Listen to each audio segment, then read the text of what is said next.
I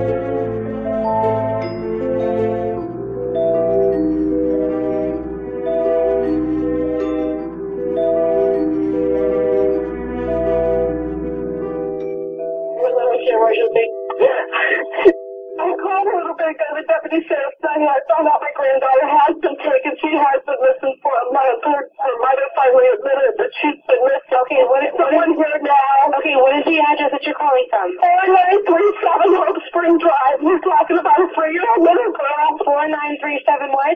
Hope Spring, HOPESPRING Drive, Orlando. And my daughter finally admitted that the baby's in the store. I need to find her. Your daughter admitted that the baby is where? The babysitter took her a month ago that my daughter's been looking for. I told you my daughter was missing for a month. I just found her today, but I can't find my granddaughter. She just admitted to me that she's been trying to find her herself. There's something wrong. I found my daughter's car today, and it smells like there's been a dead body in the damn car. Okay, what is the 3-year-old's name? Caylee, Caylee Anthony. Caylee Anthony? Yes. Okay, is she white, black, or Hispanic? She's white. How long has she been missing for? I have not seen her since the 7th of June. What is her date of birth? 8/9/2000. Oh God, she's 3. She's 2005. So it's Kaylee missing. Kaylee's missing. Kaylee's missing. Took her a month ago. She's been missing for a month. Okay, I understand. Can you calm down for me for just a minute? And I need to know what's going on, okay? I'm gonna try and help.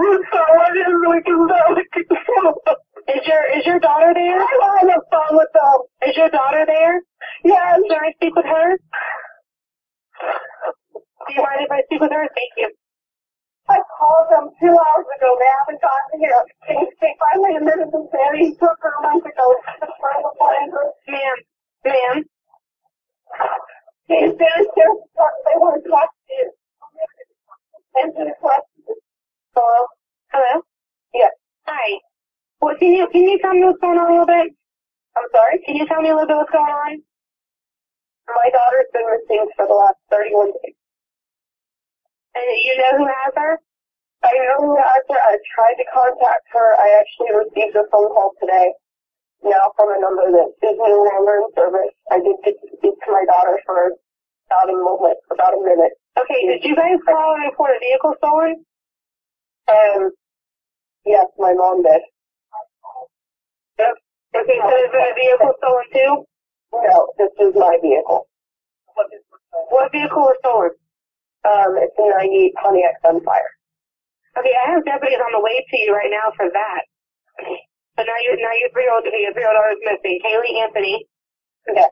White female. Anthony. Yes, white female. 3 years old, 8/9/2005, her date of birth? Yes.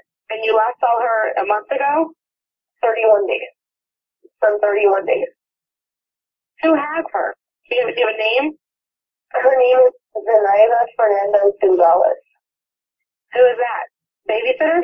She's been my nanny for about 1.5 years, almost 2 years. Why are you calling now? Why didn't you call 31 days ago? I've been looking for her and have gone through other resources to try to find her, which is stupid. Okay. Can you give me the name of the nanny again? Like spell it out for me? Zenaida, Zenaida. Last name? Fernandez. Gonzalez. I think the officers are here. The officers are there? Yes.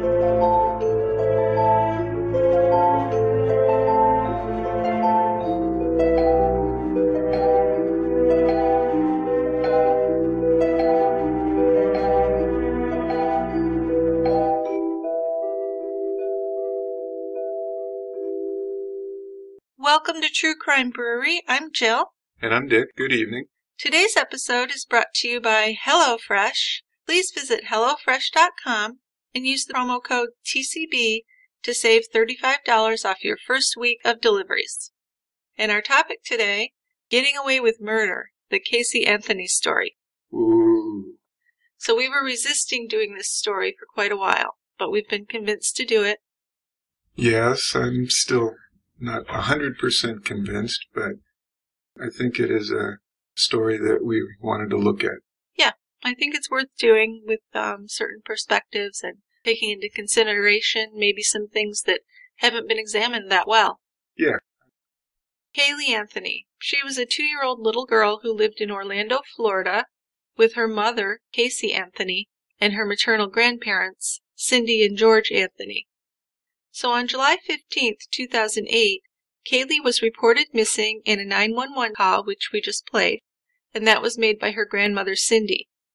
Caylee had not been seen for 31 days, and it hadn't been reported sooner because Caylee's mother, Casey, had been lying and misleading family and friends about Caylee's whereabouts for weeks. Now, as we will discuss in this episode, lies and deception were not new for Casey. She was experienced at lying and manipulating people, especially her parents, who loved her and Caylee unconditionally. Now, this was, as we said, a well-publicized crime and very closely followed trial. And after doing my research, I think that the best way to have a discussion and gain further understanding is to start with examining the Anthony family dynamics, and then Casey's relationship with her parents, particularly with Cindy, can tell us a lot about Casey's motivations and behaviors. I think so. I mean, there is almost no end to the amount of studies and data and information on this case. Yes. I know. You could research it for a year easily. We could. Yeah. Now, when it comes to the trial with a verdict that I personally cannot accept, and I know a lot of people can't, we want to discuss what went wrong, from the mistakes of the prosecution to the gains made by Casey's defense team to the possible shortcomings of the jurors. So this is a topic with a lot to it and a lot of preparation behind it. So I'm excited to finally get to talk about it. But still, before we get started, I'm still going to do some 5-star reviews. And then, of course, we need to open a beer. We do. So the first 5-star review I'm going to read is Sit Down with Your Friends in the Brewery by AGM512. Fascinated by true crime stories? Love trying to solve mysteries? Enjoy chatting and debating with friends? This is the podcast for you. Whether it's a case I think you know or one that's new, you'll learn a lot on this podcast. The crime, the victims, and the killer are all carefully analyzed by 2 thoughtful hosts, direct and opinionated Dick and considerate and caring Jill. Together they are a great mix and both are passionate about true crime. Pull up a chair and join these new friends at the bar. You won't be disappointed. Well, that's nice. Did you pay him for that? No. Of all the true crime podcasts out there, this is one of my top 3 favorites. AGM 512, welcome to the brewery. Welcome. And the next one is Unexpected Joys and Lessons from a True Crime Podcast. It's a nice title. Oh, well, that sounds good. This is by Vita Blanca Tara. Keeping this review brief is going to be hard, so I apologize in advance if it's a bit long. There are many layers to this podcast. If you really listen, Jill and Dickie set the bar high with this excellent true crime podcast. It is consistently released every Tuesday, well-researched and edited, with a special focus on the life and struggle of the victim. J&D are educators, so there is a level of sophistication to what they do. We know that Dickie's a pediatrician, and my best guess is that Jill's a teacher, or even a counselor or a therapist. Added bonus, they are animal lovers. The show is a master class on respect and love between husband and wife. Not many couples could pull off working together in their chosen careers, let alone a venture outside of their expertise. The dedication to this podcast is inspiring in itself. I listen with fascination as the exchange is gentle, considerate, and well-balanced. Now, it does go on longer, but I'm not going to keep reading it, but it's very, very flattering. It's a great review. My head's growing 2 sizes already. That's why I'm stopping now. Okay. So, Vita Blanca Tara, thanks so much and welcome to the brewery. That was great. Thank you. Yeah. And one more. You two make my heart swell. So this is kind of a cute one. This is by John Clayton English. Pretty cool name. Yeah, he should be a rock star or something. Something, yeah. You two make my heart swell. So large it feels as if it might burst and spray blood all over the walls. Seriously, over the last few months, seeing your podcast come up in my feed makes me happier than any other. Well, you guys and my favorite murder. That's seriously the biggest compliment, though. Right? I love you guys. Thank you both for the time and effort you put into this, and please don't disappear on us. We won't. Yep, so very cool. He should be working along Mick Jagger or Keith Richards, John Clayton English. You bet. Yeah, welcome to the brewery, John. Welcome to you. And let's open up that beer. Okay. So today we're doing a beer from Florida called Saison du Swamp by Swamphead Brewery in Gainesville. Nice name. Spent many happy years in Gainesville during my residency in pediatrics. That's right. I loved Gainesville. Good place. Anyway, I think we've done Saisons before, but just to refresh people, a Saison's a beer that's brewed in the winter, meant to be consumed throughout the summer months. They tend to be complex and fruity. You should look for earthy yeast tones, mild to moderate tartness, and a fair amount of spice. These are kind of dry, refreshing beers. Again, meant for summer consumption. Well, it's Florida, so it's warm there a lot. It's always warm. Yeah. So this particular one, Saison du Swamp, is a pretty looking beer. It's a hazy yellow, straw-colored beer with a small white head. It has a fruity and spicy peppery aroma, a little grassy, a little earthy, like outdoors. Very nice. The fruit turns out to me to be more peach and apple in the taste. Pepper, and it's got that nice earthy taste to it. Sounds good. It is. It's a nice crisp beer, very refreshing. You could drink this any time, but particularly on one of those hot, humid Florida summers. Okay. Sounds good. Let's open it up. Okay, let's do it.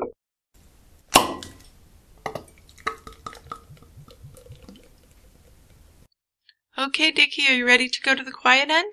I'm ready, Jill. Let's do this. Okay. We got a lot to cover. All right, grab the beer. Got 'em. Got the glasses. Okay. So Alex McCall, he was a first-generation Romanian-American, and he was a radio operator in the Navy in World War II. Now, after the war, he married Shirley, and they started a family in Warren, Ohio. Now, Warren was located near the Pennsylvania state line in an area known as the Rust Belt, and in its time, it was a booming steel manufacturing town.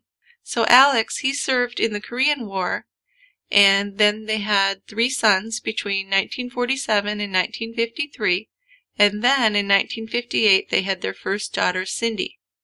They struggled financially but were thrilled to finally have this little girl, and in 1962 Alex was working at a cabinet shop. After losing his job, he started working at Thomas Steel.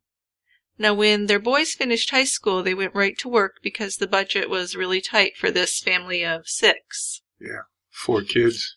Yep. 2 parents. 1 income. 1 income. Mom stayed home because Yep. that's what moms did in the 50s, right? Right. So being the only girl in this family of older boys, though, it really gave Cindy a definite advantage. Yeah, I'll bet she was the princess. How'd you know? Yeah, I mean, she's got parents who probably doted on her because she's the 4th child and she's a girl. Right. She has 3 older brothers. Yep. What a deal. Uh-huh. Now, as Cindy grew up, the family's finances improved also. And her parents gave her a car when she graduated high school, and they also paid for her education at Trumbull Memorial College, where she earned her nursing degree and she became a registered nurse. Now, while she was still a student doing her clinical rotations at the hospital, Cindy took care of a young woman named Caylee Anthony. Her brother George came to visit his sister, and he and Cindy liked each other and started dating. Uh-huh. So this was George and Cindy. George and Cindy. They married, they settled down in Niles, Ohio.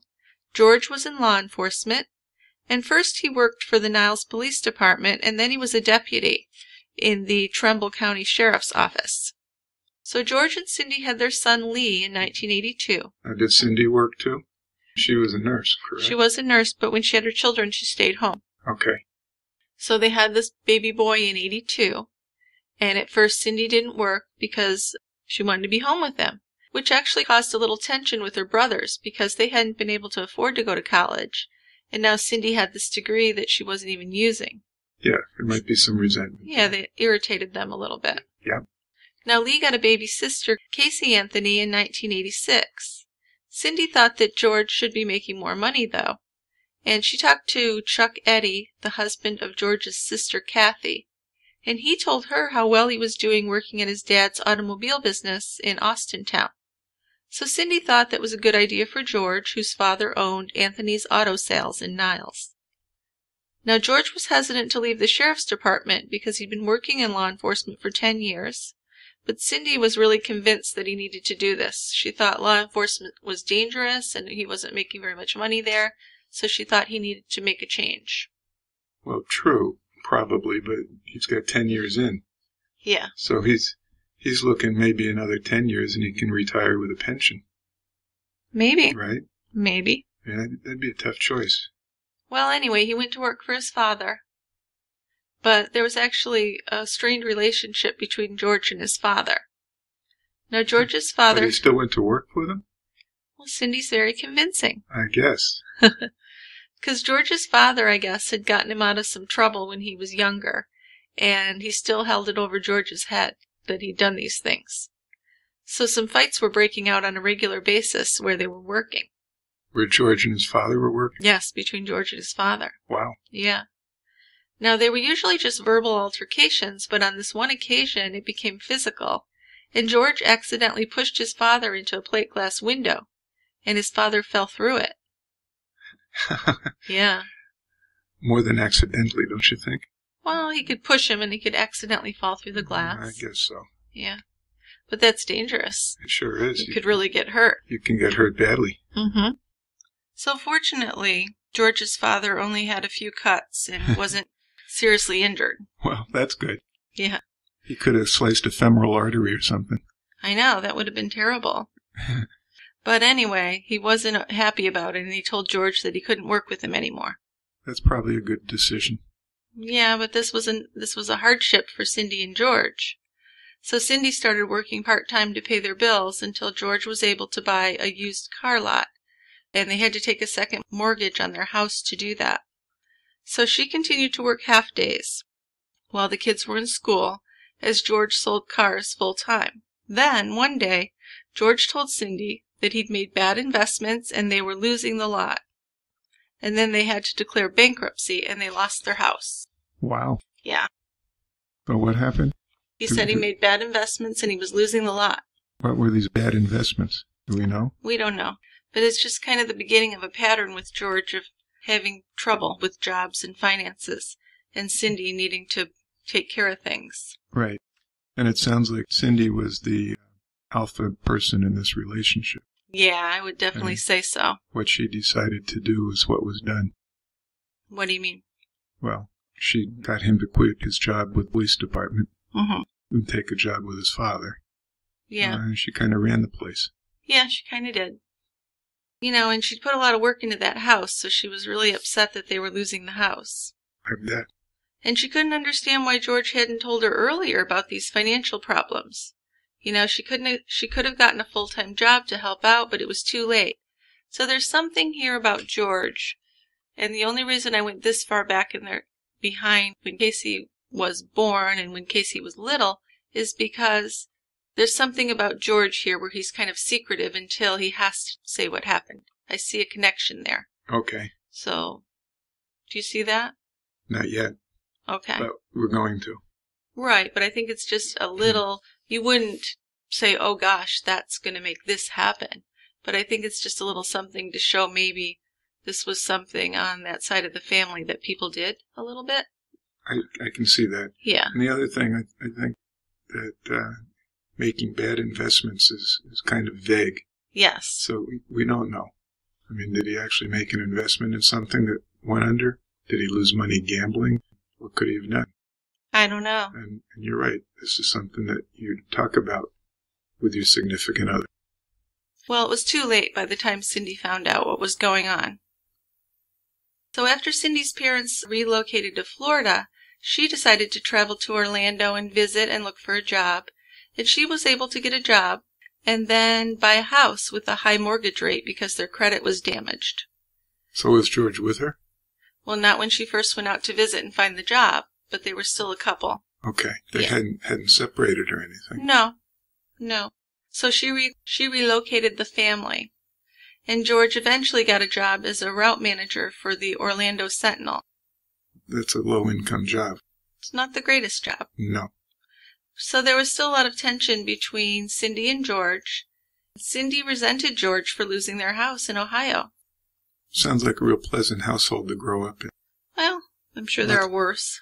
Oh, definitely. Yeah. But this sounds like there's a lot of tension and arguing going on. A little bit. But they did grow to like Florida, and they were near Cindy's parents, so that was nice. And as far as Casey goes, she was a social girl. She had a lot of friends. And in high school, Casey spent a lot of time with her friend Melina. Now, they had fun, but they were a bit boy crazy. Casey was very anti-drugs at that time, and they didn't really get into any trouble. So, kind of an untroubled childhood. So now, another thing with George was that he injured his knee and lost his job with the Orlando Sentinel. And after going through rehab, he got a service position with a pest control company. So not a great job there either, but at least he's trying to work. Yeah, I'll give him that. Yep.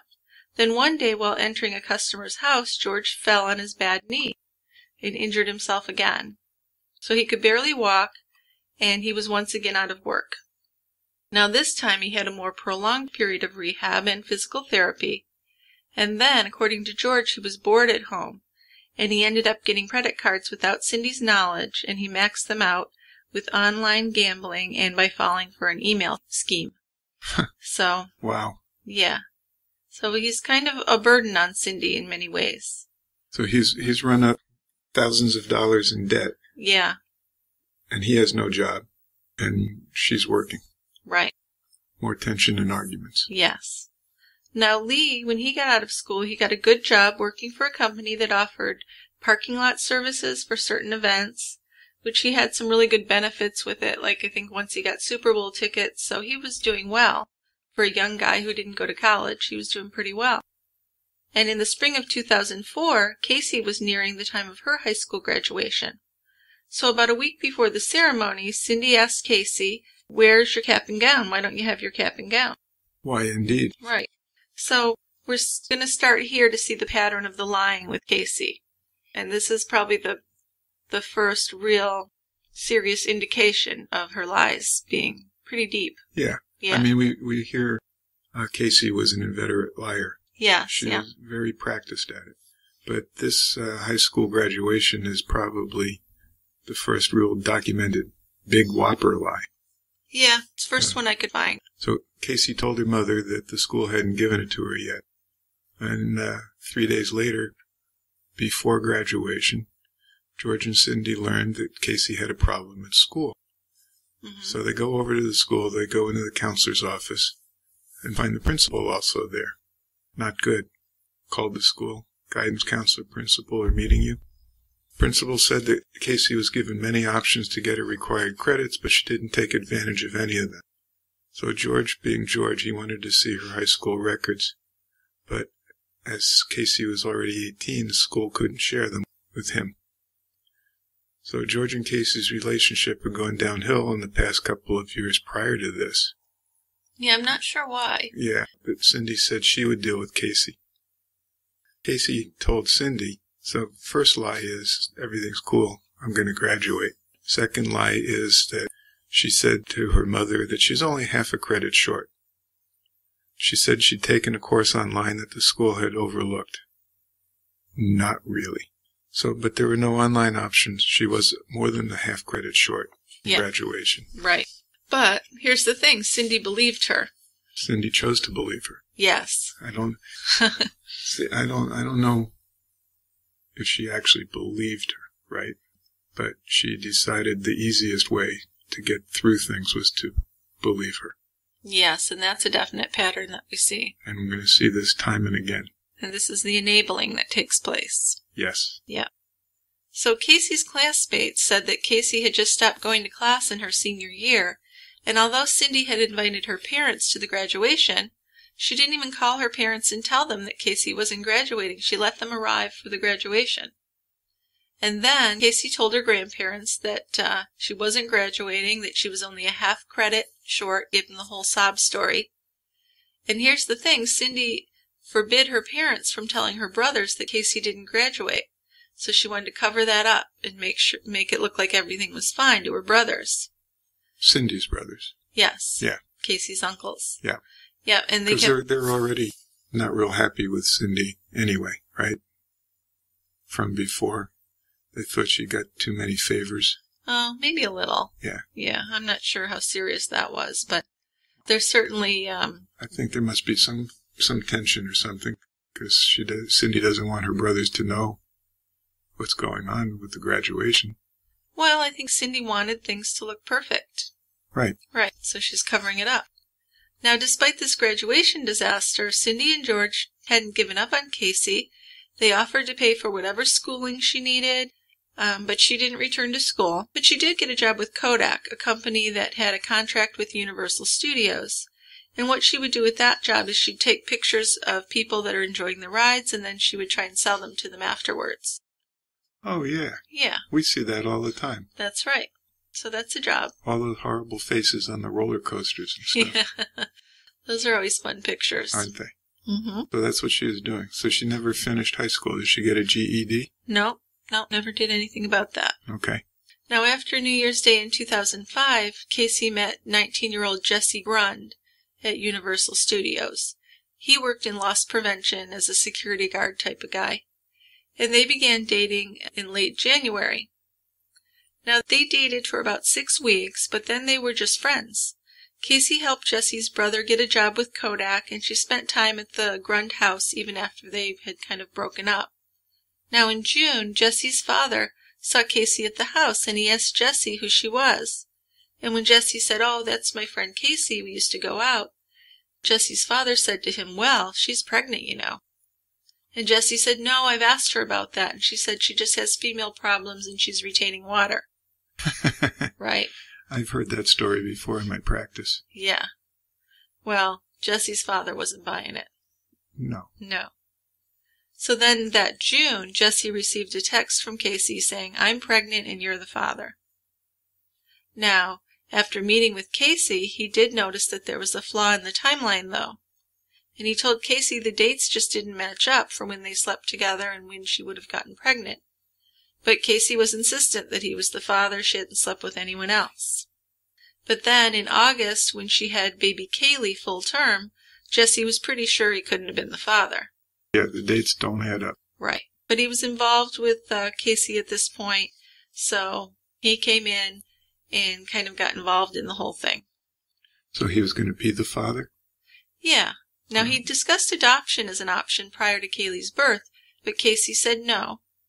Adoption had been discouraged by Cindy, who was happy about getting a new grandchild, despite the less than ideal circumstances. But Jesse's father, Richard, told Jesse, "Well, you need to get a paternity test prior to allowing your name to be added to the birth certificate." One would think. So Caylee hadn't told anyone about her pregnancy until June, and then she had the baby in August. In fact, Cindy's brother, Rick, had his wedding on June 4th of 2005 in South Carolina, and when Caylee arrived, Rick was surprised to see the 19-year-old Caylee in a snug blue top with her belly protruding underneath it. Her belly button poked out about half an inch, and as soon as he could, he pulled George and Cindy off to the side and asked them about Caylee's pregnancy, but they just looked at him like he was crazy. And Cindy said, "Well, she's just put on some weight." And Cindy, Rick said, "I've seen pregnant women before, and believe me, she's pregnant." But Cindy and George were in total denial. Caylee had told them she was a virgin, and they had believed her. So we see here that they're believing her lies, or choosing to believe her lies. They're choosing to. And we're seeing that Cindy's still running the show. We're not going to give this baby up for adoption. We're going to keep the baby. Right. We're going to help you raise the baby. Yes. So. Yeah. Interesting dynamics. Very. So with Jesse, true to himself, stayed with Caylee after Caylee was born. And they even became engaged. Once Jesse saw Caylee, he immediately fell in love with her and acted as her father. So he was heartbroken when the paternity test proved that he couldn't be the father.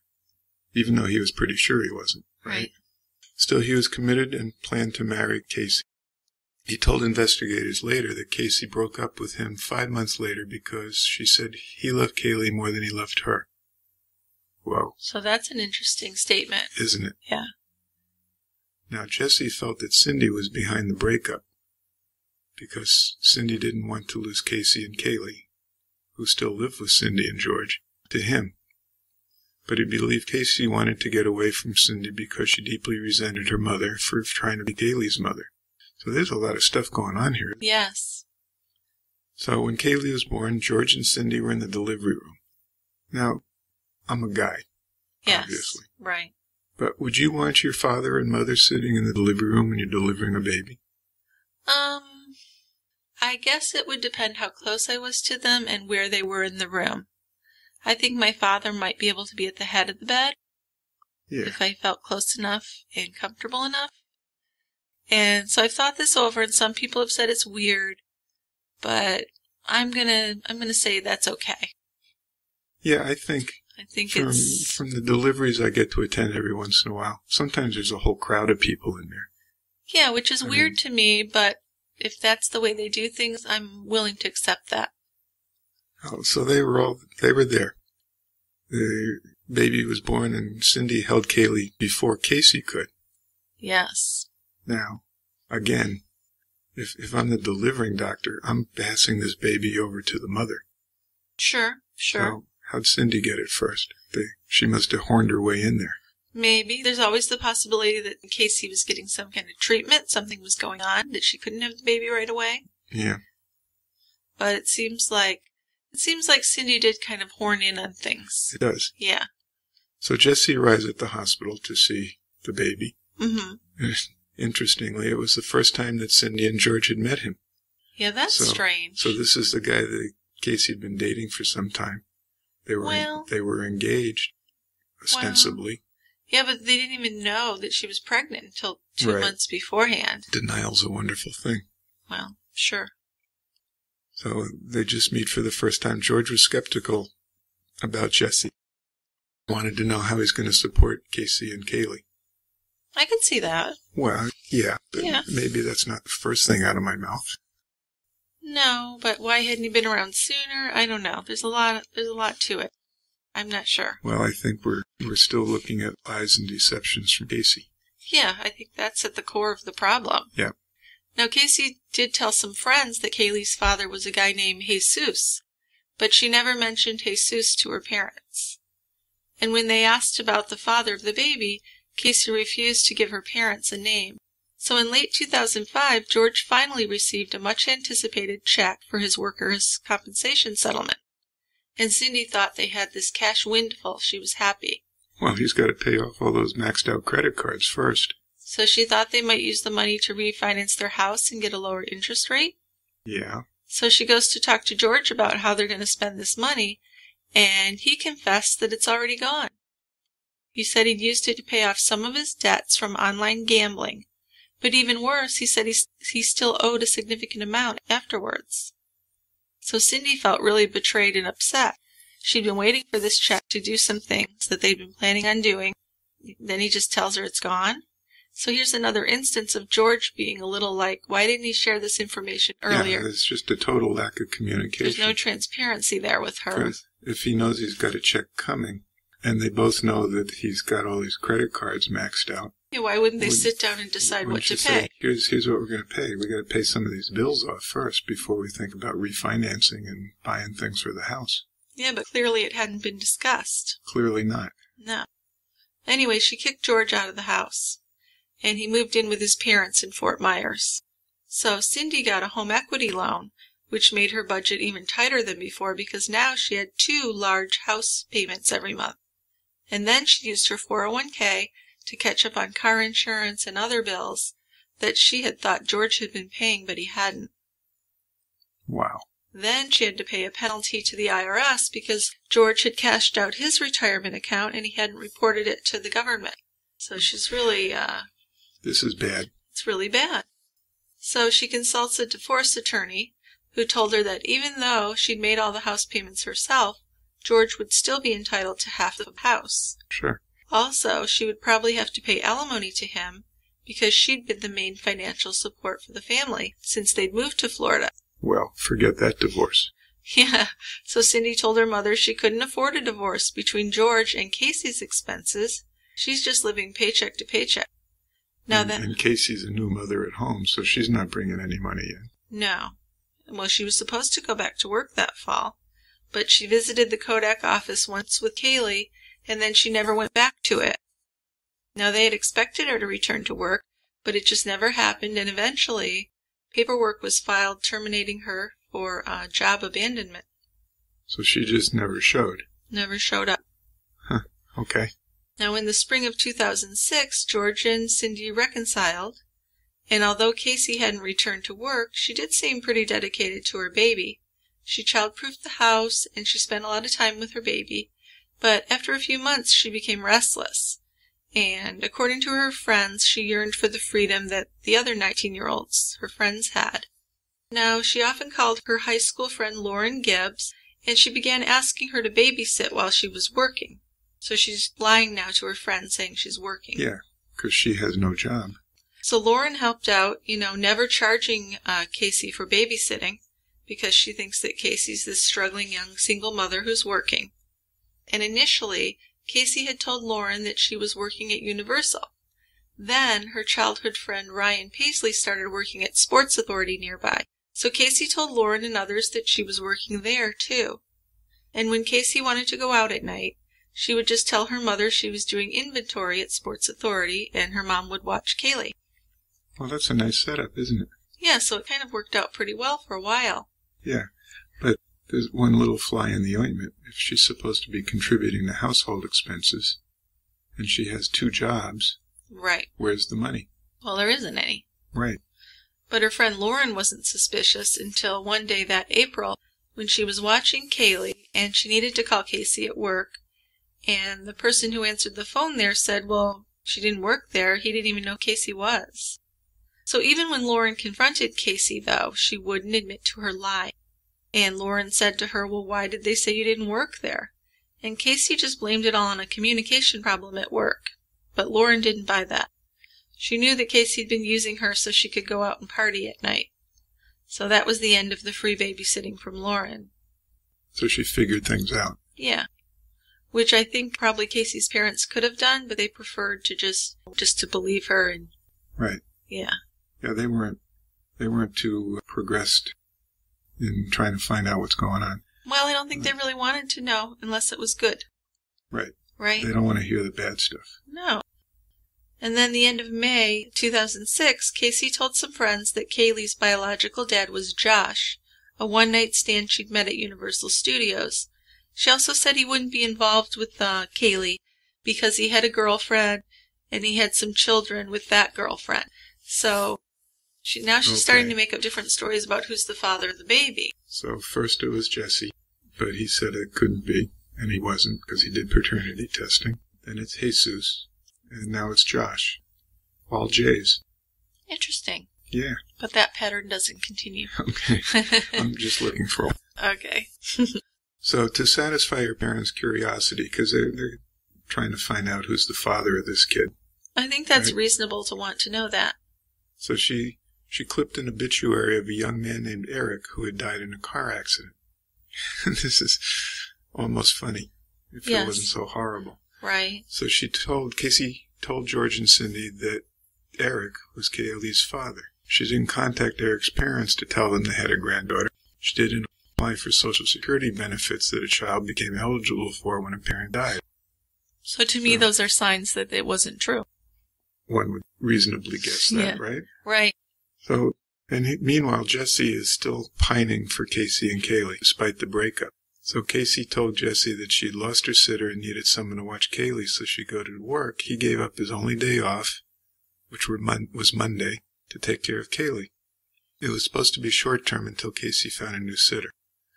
But soon, good old Casey had convinced Jesse's mother, Deborah, to care for Caylee another 2 days a week. So this is a good deal. We got 3 days a week out of this family. Richard and Deborah Grund liked Caylee, but having her at the house 3 days a week was a bit much, especially since Richard worked from home. So he would ask Casey every week if she'd found a sitter yet. But then in July 2006, Casey finally said she'd found someone. She said her name was Zenaida Gonzalez, and she said that this woman watched her friend Jeffrey Hopkins' son, Zachary. So this was great, Casey said, because Caylee and Zachary loved to play together. And then in January of 2007, Casey told Cindy that she was pregnant again, and this time with Brandon Snow's child. Yeah. Who's Brandon Snow? Just a dude. Okay. She has had a lot of these guy friends that are in and out of relationships. So Cindy was stressed out, imagining that she's going to be supporting and caring for this other child as well. I mean, this Cindy has so much on her plate. Yes, she does. But then that Valentine's Day, Casey told her mom that she'd had a miscarriage. But then the friends who Casey had told that she was pregnant doubted that it had ever been true anyway. Okay, so there's some question whether that was real or not. Right. And that March, Casey dated a guy named Christopher Stutz, and they'd been friends for over a year before they became intimate, and Christopher was in college in Tallahassee. So they spent time together when he was in Orlando. And that spring, Casey told her family and friends that Universal had hired her as an event coordinator. So this is the beginning of the big job lie, that she told everyone that she was an event coordinator. Yeah, this would seem to be a fairly important position, right? For a high school dropout. For a high school dropout. Who hardly ever works, yes. Well, according to what she's told her parents and friends, she was working. Yeah, but with this new event coordinator job, it was perfect for her because it was flexible, and she might have to go out at the spur of the moment at night. Yeah. So it really suited her schedule for if she wants to go out and do stuff. It would, wouldn't it? Yeah. Now, one would think that somebody who was hired to take photographs doesn't suddenly get the job as event coordinator. Probably not. But, again, they're choosing to overlook things like that and just be happy that their daughter got a job. Right, right. That June, Rico Morales met Casey at a birthday party of a mutual friend, and at that time she'd been seeing a guy named Steve Jones. But her mother thought that she was dating this Jeffrey Hopkins. Now Cindy wanted to meet Jeffrey Hopkins and his son Zach, and she invited Casey to bring them to the house for a cookout. Cindy bought food, she prepared for this cookout, but at the last minute, Casey said that they couldn't come because Zach was sick. And Zach was supposed to be a child around Caylee's age. Were they real? No. Okay. Now, a couple of weeks later, Casey was supposed to bring them by for dessert, but once again, they were a no-show. She said that Jeffrey had to work. Now, after a couple of more no-shows, Casey told Cindy that Jeff had moved to the Carolinas to be near his mother. So Jeff Hopkins, the real Jeff Hopkins, would have been really surprised to hear Casey's stories about him. Because Jeff didn't have any children, and he'd never dated Casey. Did he know her? He knew her kind of. He was an acquaintance in junior high, and he'd seen her like around town and in high school, but they'd never been had a friendship or any relationship. Well, she's good. So she just kind of used that name and made up a whole fictional person to go with that name. Yeah. And she used that later during the time that Caylee was missing. She used Jeff as an excuse for being out of town. So we're going along, and for Caylee's second birthday, Grandma Shirley came to visit. This is Cindy's mother. Yes, yep. So Casey took this opportunity to go into Shirley's purse in the guest bedroom and take a blank check from the back of her checkbook. So she went to a Publix and picked up a birthday cake, birthday decorations. She wrote a $54 check on her grandmother's account. That's pretty ballsy. Well, yeah. Shirley didn't notice until she balanced her checkbook at the end of the month. She inquired with the police, who found a copy of the canceled check. Casey's license number is on the back. Whoops. So she knew she'd get caught, I would think, unless she thought her grandmother would just overlook $50-some. I'll bet she thought that the old girl wouldn't even notice it. Maybe, but she balanced her checkbook. Well, those of us who do pick those things up. I know. Those of us like me who don't, I have no idea. Yeah, I'm going to do that to you. Yeah. So Shirley confronted Cindy and Casey. Casey apologized and Cindy offered to pay her back. Later that month, Casey was visiting a friend when her mother called demanding that she come home immediately. This time, Cindy had gotten a credit card statement with charges run up by Casey. So now we're getting into some patterns of stealing, not just lying. Well, stealing and lying about it. Yeah, and I think it started out at just pinching some cash, but now it's getting pretty serious. Yeah, and going back to Shirley, I mean, you'd think if you're going to do something, why only do a $54 check? But I think at the same time, you think I can get away with this. If it's small enough. If it's too huge, I'll get caught. Yeah, but like Shirley said to the police at that time, if Casey had asked me for $50 to get Caylee's cake, I would have given her the money. So it's But that's not the same thing. Right. She wants to pretend that she has a job and she went and bought it herself. Right. Right. Fascinating story. It is. Yeah. I mean, you're getting a whole overview of what's going on in Casey's mind and Cindy. Yeah. Well, that's why I wanted to go back this far. But it's good to go back and kind of see how these things started. I can begin to see how things are setting up. Right, exactly. Right. Yeah. Yep, so before we get more into it, I'd just like to take a moment to talk about our sponsor, HelloFresh. Let's do that. Okay. These are these healthy, satisfying, convenient meals that are delivered right to your house. We tried them out. And what'd you think? Well, okay. What I was thinking when we started this was that, I like to cook. You are. Right? You are a great cook. And I cook a lot. You do. Just about every night. And I wouldn't call myself a chef or anything real inventive, but cooking is fun and a nice release for me. And I like to shop and I like to pick out my own produce and stuff like that. So I'm skeptical. Mm-hmm. But holy cow. Yeah, you liked it. I loved it. I thought you liked it, yeah. This was great. We've tried 3 meals from HelloFresh. Yeah. We've had a oven-roasted cauliflower dish. These are vegetarian, I might add, not meat. Yeah, you can get either or. Either or. You know, I thought it was delicious. So we had that. We had a mushroom lo mein and a delicious soup, a Tuscan ribollita soup. They were all great. They were. And what I really liked was that all the ingredients came in the box. All I had to do was do some chopping and cutting and cooking. The directions are easy to follow. The directions are very cool because they had each step with a picture. Yeah. And for those people who don't cook, like I don't really cook very much, that would work out for me because it's very detailed and each ingredient is already measured. Because I'm one of these people like, am I gonna bother to pick out the measuring cup or am I gonna guesstimate? Right. And sometimes that doesn't work out well with the recipe when you do that. But these are all ready to go. So you don't waste anything, which is nice. You don't waste anything. And that's the other thing. So like the cauliflower called for a garnish of cilantro. Mm-hmm. And I love cilantro. But if I'm cooking a meal that calls for that, I'm buying a whole bunch of cilantro. Because it comes in bunches. And most of it just sits in the fridge and gets wilted and smelly. But HelloFresh has just the right amount of cilantro, so there's no waste. Right. So I'm in love with these guys. Yeah, it's pretty cool. Very affordable. Nice tasting meals. You got to try it. Yeah. And really fresh produce. I like that. Yeah. Because there's a lot of convenient things you can do to eat, but you don't get that fresh produce, which is super cool. Yeah, these are good, healthy meals. And just one more thing I'd throw in there is that they have a full-time dietitian on staff. So not only are they good, but you know that you're covered. So they have someone overseeing what's in the meals. Yep. That's a great idea. That's super cool. So if you're interested, if it sounds cool to you, just visit HelloFresh.com. We've got a promo code TCB. And with that promo code, you get $35 off your first week of deliveries, and you help to support the podcast. It's a good deal. It's a great deal, and it's great food. And they gave you an apron. Oh, yeah. That was really cute. I got an apron, too. You looked super cute in that. So I don't think this is a difficult decision to make. Yeah. Go for it. All right. So HelloFresh.com, promo code TCB. All right. So back to Casey. So it was August 2007 when Casey told her friend Melina that Caylee's father, Josh, had died in a car accident. Now, this is very similar to Lacey Spears, I have to say. Yeah, doesn't it sound familiar? Yeah, that's weird.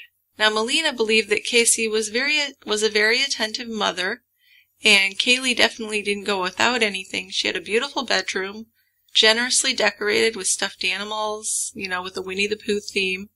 And Caylee also had this large collection of hats and sunglasses, which she loved to wear. There are a lot of pictures of her with her different hats, the big white sunglasses. She was just a cool little girl. Yeah. 2 to 3 years old. Yeah, it's a good age. It's a good age. Yeah. She also loved music. She had 2 keyboards, and she loved to play the drums. As a matter of fact, George and Cindy were thinking that maybe for the next Christmas they might get her a drum set. Unfortunately, that never could happen. No. No. Now, in the backyard, Caylee loved to swim in their above-ground pool, and the family was very vigilant in keeping the gate locked and the ladder up, so Caylee wouldn't try to go swimming unsupervised. So that's a big fear. Do you know that in the state of Florida, more children drown in the state of Florida than anywhere else? Well, there's swimming pools all over the place. Yeah. I mean, I remember when we lived in Gainesville, our apartment was right off the pool, and Kate, the youngest, was about 1.5 years old, and I just knew she'd find her way out and get in the pool. Yeah, that's scary. So she had swimming lessons. Yeah, that's a good idea. Even with swimming lessons, it's scary if they get in there on their own. Things could happen. Yeah, this guy was cool. Yeah. His taught survival swimming. Yeah. And her final exam was to be tossed into the pool with her clothes on, and she had to get to the side of the pool. That's a good test, yeah. And she could do it. Nice. And she's still a great swimmer. Yeah. So, anyway, I digress. Yeah. Well, Caylee also had her own playhouse in the backyard, which was really nice. She had her own little phone and kitchen set inside. George had paved a walkway, and they put a little mailbox out front. So she was really just the apple of their eye. There's another princess. Yeah. Right? Yeah, there is. But I just have to say, I really am heartbroken for Cindy and George, even though they certainly weren't perfect. I still feel really bad for those people. George even had some tiles put in the playhouse floor so Caylee wouldn't have to play on a dirt floor. So she definitely was a little princess.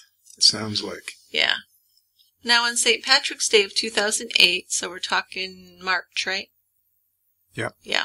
So police believe that Casey had accessed the internet and made several searches for chloroform, alcohol, acetone, peroxide, inhalation, and death. Now 4 days later, they believe that she did the same, and this time she searched at druglibrary.org. She searched shovel, making weapons out of household products, and how to make chloroform. Casey continued at that time an off-and-on relationship with Rico Morales until June of 2008. Now these searches, they come up later during the trial, and they were made while Cindy Anthony was at work, even though we know that Cindy perjured herself to cover for her daughter. Cindy allegedly perjured herself. Well, I feel pretty confident that she did. I think she did. Yeah. Because she couldn't have done those searches. And why would she?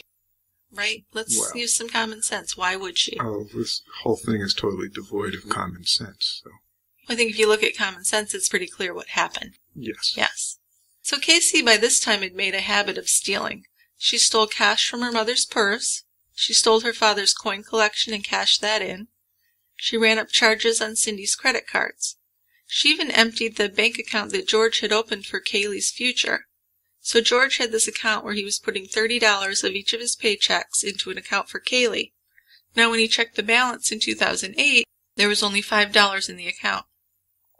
So George had suspected that Casey wasn't working, as she was always asking for a little bit of money for gas and diapers and things.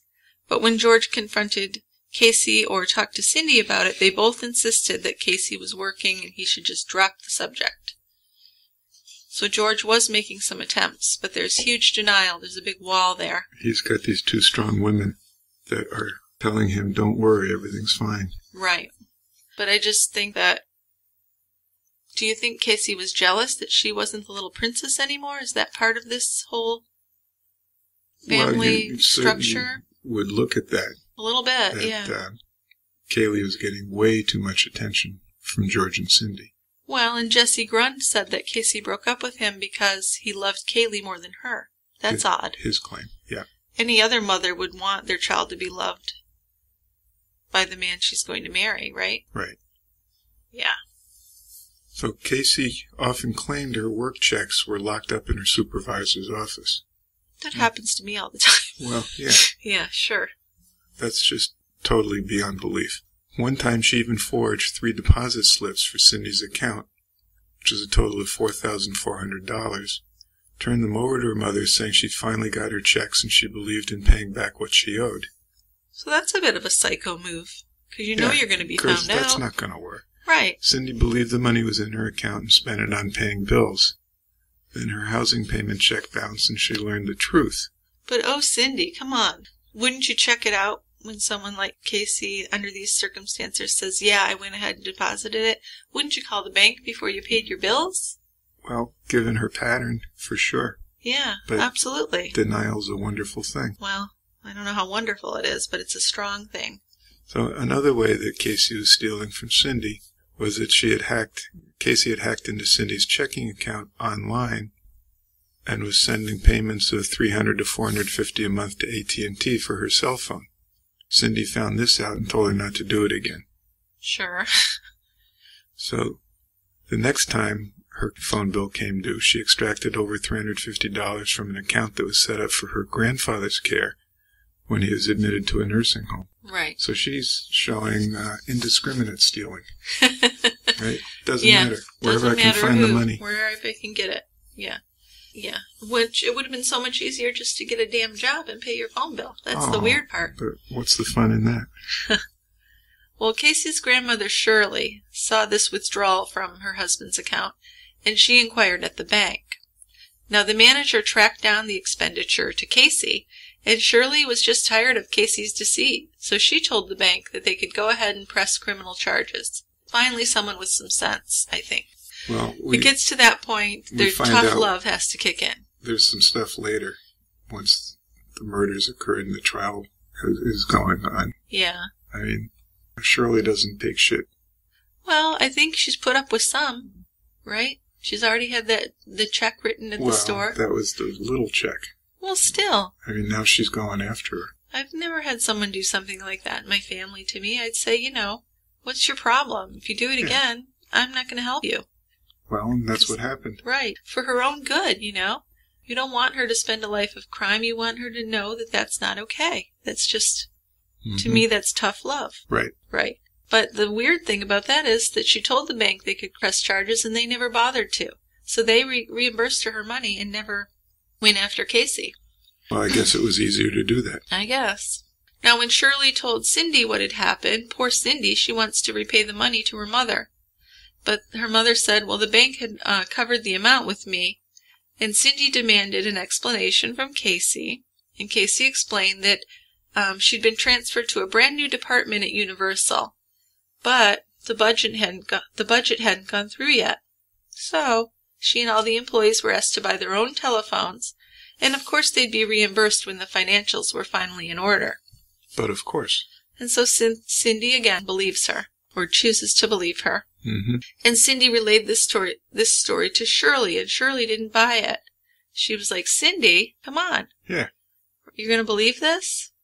But, at this point, Cindy's like, she doesn't want to harp on Cindy. She already knows Cindy's suffering, and Cindy's not the one that's doing this. Right. You can only beat her up so much. Right. She's already getting beat from the other end. Yeah.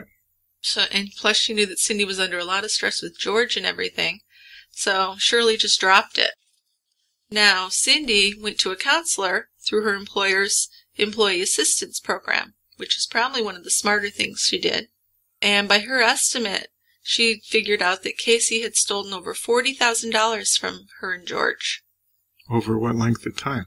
Since Casey... A couple years. Yeah, Caylee was born. It's a lot of money. It's a ton of money. Yeah. And the counselor said that she shouldn't be supporting her adult daughter like this. And when Cindy said, well, what about Caylee?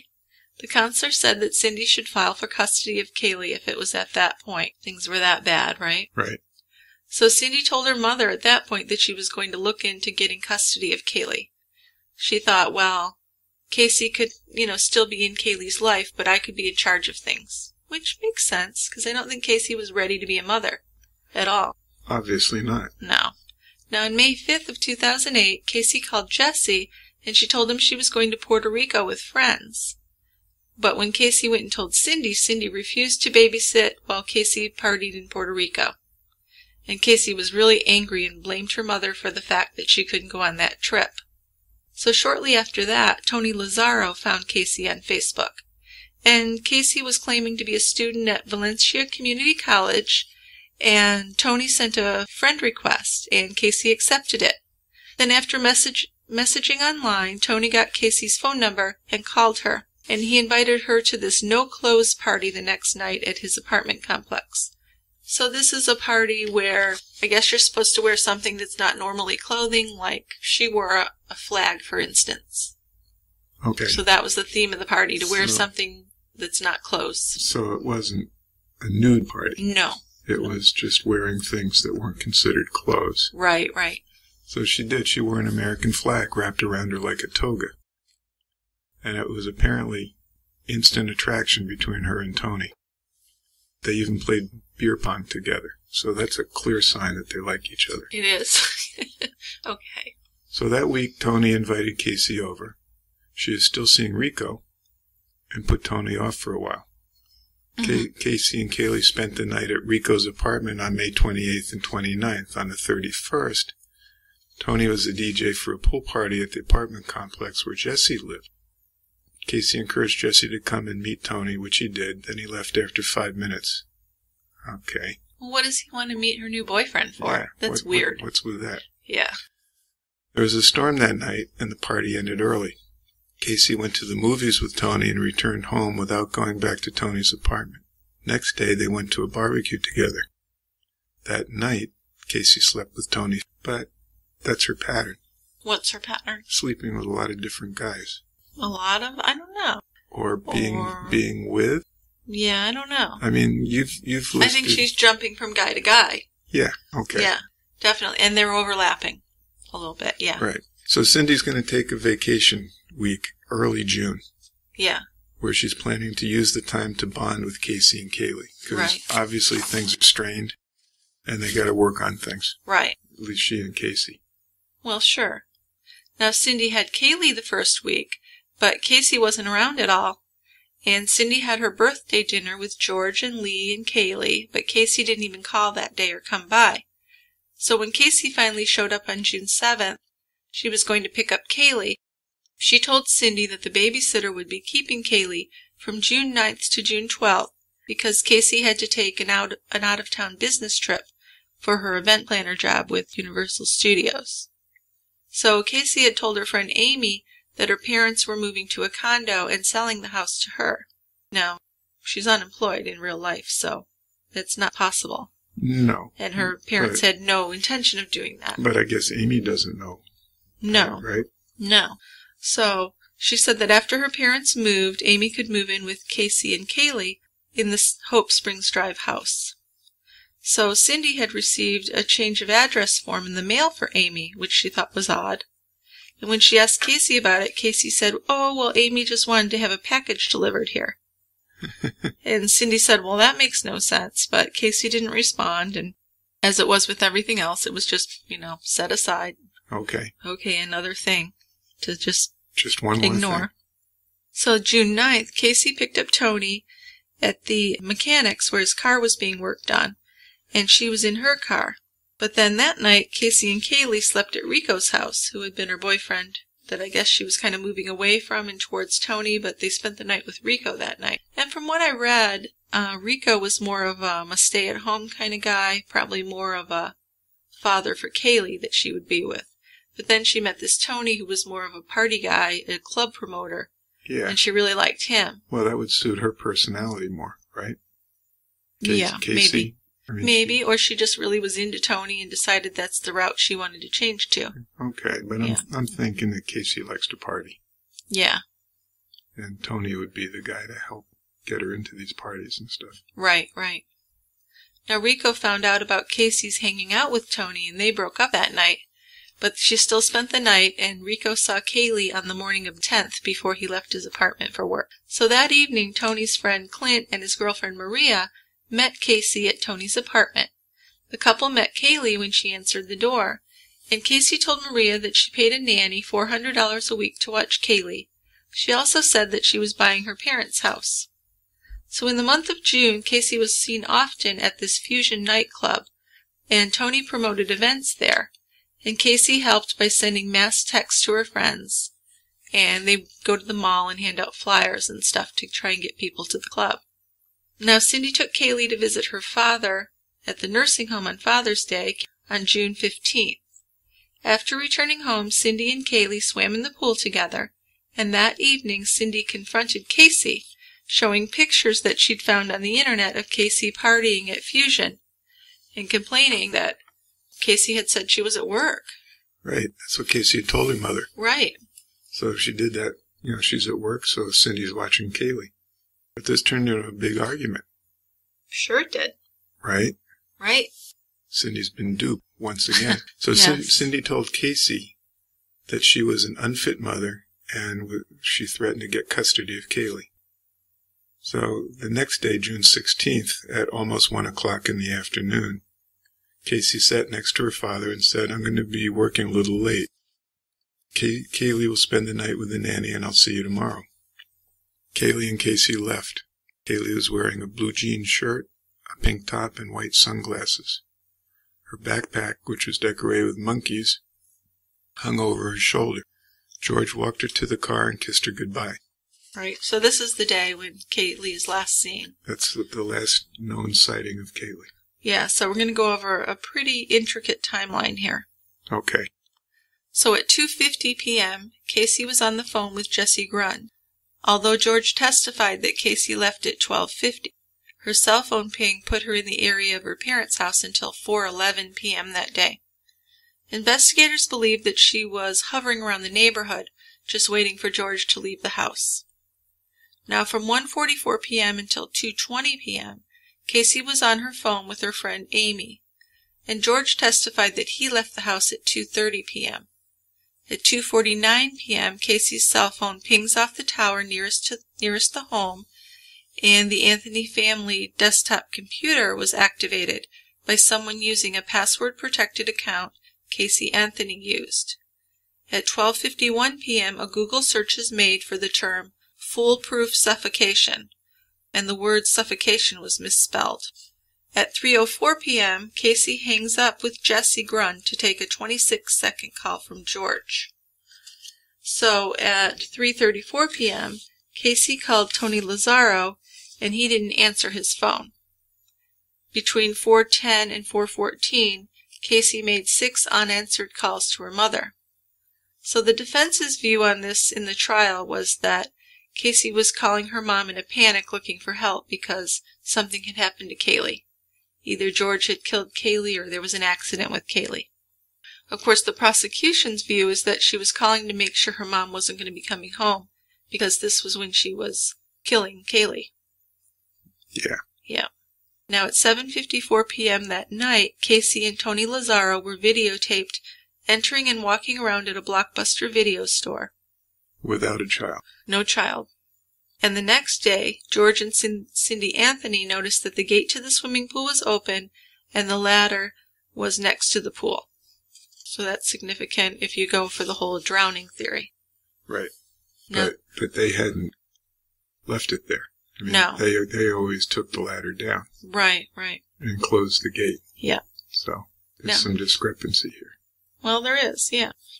Now, on June 18th, the next day, Casey returned home while her parents were at work, and a neighbor, Brian Berner, saw Casey backing her car up to her parents' garage.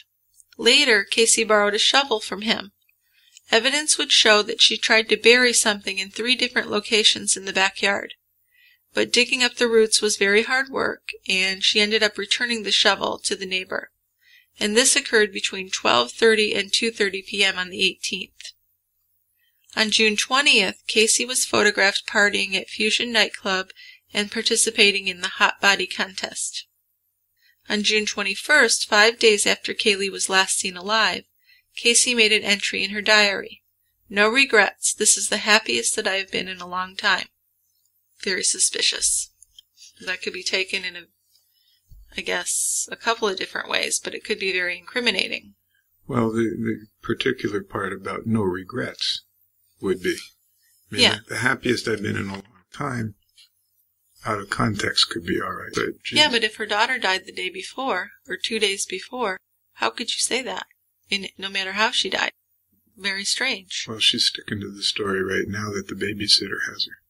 Yeah, but in her diary, is she even lying to herself in her diary? I mean, Sure. In the diary, she's saying happiest she's ever been. Yeah. Doesn't make sense. Well, it does when you think that she killed the little girl. If she did it on purpose and it made her happy, which makes her really evil. That she is. So the next day, June 23rd, this is 5 days? 6 days? 6 5 or 6 days? The 16th was the last time Caylee was seen. 7 days later. Tony Lazaro helps Casey break into the shed at her parents' house to steal gas cans. This was for Casey's car, which apparently had run out of gas. Tony denied smelling anything when Casey opened the trunk of her car, although he didn't see inside. So, and this odor or lack of odor is significant, as you'll find out. The next day, June 24th, George Anthony called police to report missing gas cans. Later that day, he saw Casey at his house and asked to get something out of her trunk of her car. She insisted upon retrieving the item herself, though.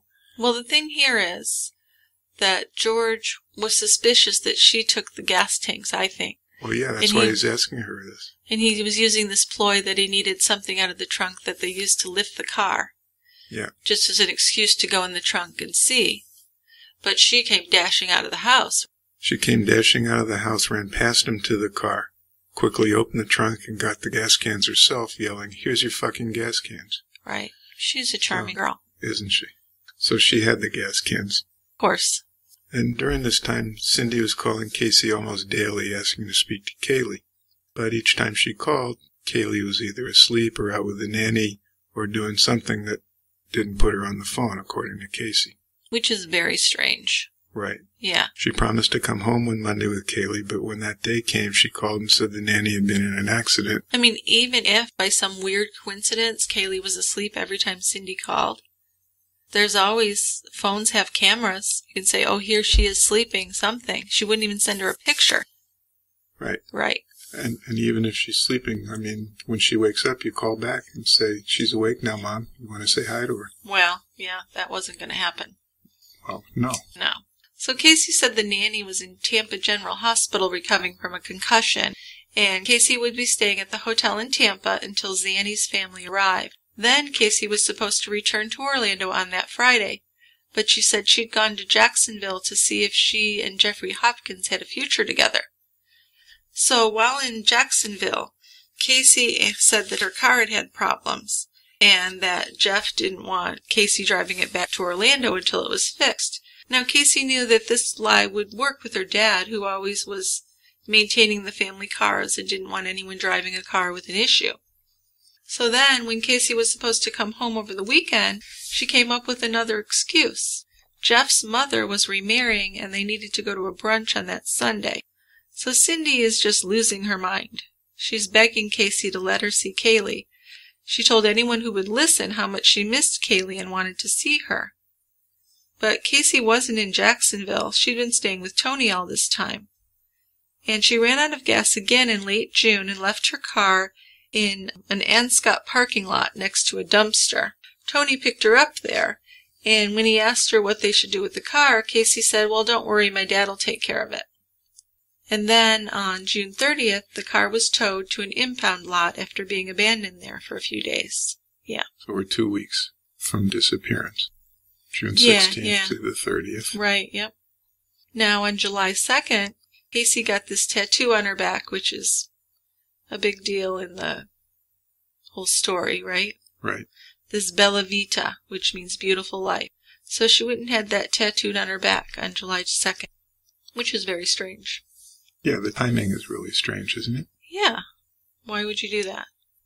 And how's she affording that anyway? She doesn't work. She has no money. No. Well, she's stolen money. Steal some more money. Yeah. On July 3rd, Cindy posted a sad message on Facebook titled, My Caylee is Missing. So she said, she came into my life unexpectedly just as she's left me. She was my little angel who gave me unconditional love. Jealousy has taken her away. Jealousy from the person who should be thankful for all the love and support given to her. A mother's love is deep, however, there are limits when one has been betrayed by the one she loved and trusted the most. So it went on for a couple more paragraphs, and it ended with, asking where Caylee was and who was watching out for her, that she was really worried about Caylee. Because in many ways, she's like another mother to Caylee. She's probably more of a mother. She's raised her. Yeah. True. Yeah.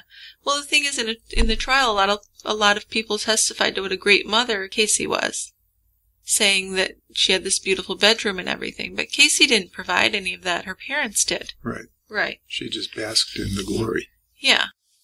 So I think if Casey was a normal single mother who had to do things on her own, things wouldn't have been that bright.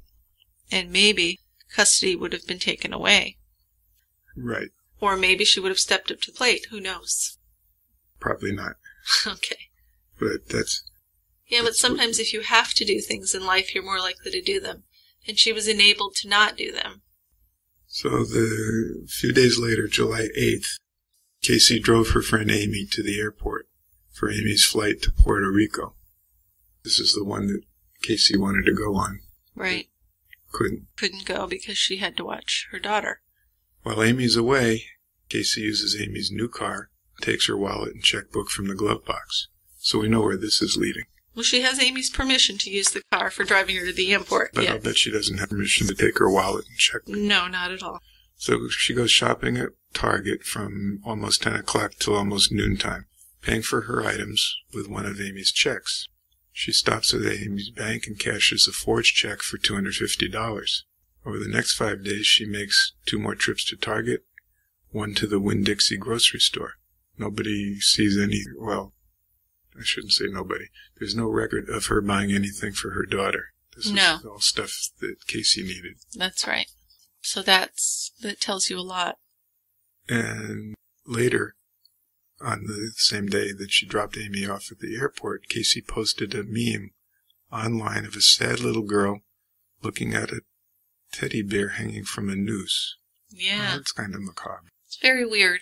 Caption read, "Why do people kill people who kill people to show that killing people is bad?" The hell is that? Just weird. Very. Yeah. A couple days later, July 10th, Cindy calls Casey begging to see Caylee. Casey claims that they went by the house while Cindy was out and saw George. George, right. That's easy. George testified that he was working and never saw them.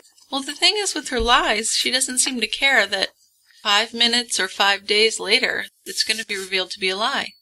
No. Right? So why do it? It's like she's only living for that moment. That's right. It's weird. Nothing else matters. Right. So while weeding the flower beds by the front door of their house, Cindy noticed a certified letter notice in their front door. Now, they didn't know who it was from, but George said he'd take care of it that Monday because it was the weekend. And then on Monday, George couldn't get away from work, so he went and picked up the letter on that Tuesday. So it was on July 15th when George and Cindy learned that the car they had owned and given to Casey to drive was at the impound lot in Orlando. Now, because the car was in both of their names, they both had to go to get the car. So Cindy left work and took $500 out of their bank account to pay for it. She then met George at the lot. Now, when George walked with the lot manager out to the car, they both noticed a strong odor coming from it before they even reached the car. And George recognized it as the smell of decomposition, and he knew this smell from the time he'd spent in the police force. So when they looked in the trunk, the smell was overwhelming. But there was a bag of trash in the trunk, so the lot manager took the trash bag and put it in the dumpster for George. Now, both George and the lot manager would say later that putting the trash bag in the dumpster didn't do anything to help with the smell in the car. So George has admitted that during that time he's thinking, please don't let this be something that happened to my daughter or my granddaughter, because he hasn't seen them in a while, and he is concerned. Now, it was raining quite hard, so he couldn't drive with the windows down. So on the way home, it was just horrible to ride in that car. He was actually retching, he said. And he just wanted to get home as fast as possible in that car. Pretty strong evidence. Yes, Something happened. Absolutely. Now, Caylee's car seat was still in the car, her favorite baby doll, and a purse of Casey's was sitting in the front seat. So this was very disturbing for Cindy. Now, Caylee took that baby doll with her wherever she went. She went back to work that day, but she was obviously distressed, and her supervisor said, "You need to go home and deal with this." And her coworkers advised her to call the police. But Cindy said, "No, I want to give Casey a chance to explain what's going on." So Cindy left work. Now, Casey had picked up Amy from her trip, and Amy dropped Casey at her boyfriend Tony's apartment in her car. But Cindy, at this point, is determined to find Casey and Caylee and find out what the hell's going on. She smelled the car as well when they got home. And agreed with her husband that it smelled like a decomposed body. Yeah, she was freaked out by it. Yeah, she said something died in there, or something dead's been in there. Smells like something died in the car, yeah. Or there's been a dead body in the car. Yeah. But she did find Amy's number in Casey's things, so she calls Amy trying to get a hold of Casey. And she convinces Amy to let her pick her up at the Florida Mall, where Amy's with a friend who drove her there. And she wants Amy to show her where she dropped off Casey. So she picks up Amy, and Amy tells Cindy that Casey has stolen almost $700 from her bank account. And Cindy pretty much tells her, "Well, don't ever expect to get that back." Yeah. You know, Casey lies and steals. We've been through this before. Yeah, right. We've lost $40,000, so consider yourself lucky. Cut your losses. So Cindy and Amy go to Tony's apartment, and when Cindy and Amy arrive at the apartment, Cindy was really disappointed because Caylee's not there. And Cindy told Casey, "Come with me, you're going to take me to see Caylee, this is it." So Casey said she's going to go, but she's coming back, and she's kind of acting like a spoiled brat, according to her friend Amy. And once Casey's in the car with Cindy, she continues to make excuses about why Cindy can't see Caylee. And Cindy's at the end of her rope at this point, and she decides to call 911. And she reports that Casey had stolen money and the car, and she wanted to take Casey to the police station and have her arrested. Now, once Cindy was back at the house, she called 911 again and was told by the police that they would come to her house. So George had called Lee, Casey's older brother at this point, and Lee's at the house waiting for Cindy and Casey to arrive because George is like, "Can you try and mediate what's going on here and talk some sense into your sister." So at first, Casey maintained that Caylee was with the nanny, but after Lee explained that the police were going to ask to see proof that Caylee was okay, Casey kind of looked dumbfounded and did this little crying thing and changed her story. So Casey told Lee that Caylee had been kidnapped by the babysitter Zenaida, and Casey hadn't seen her in 31 days. So when Cindy overhears this, she's devastated. She calls 911 again. This is the third time to report Caylee missing. And the police come to the house to interview the family members. George arrives home just minutes before the police car pulls into the driveway, and he finds Cindy frantic and crying. The detective called to the scene was Yuri Melich, and he sat down with Casey and a tape recorder. He went over Casey's statement that she'd given to the responding police, and he gave her every opportunity to admit that she'd lied and come clean about what's really going on here.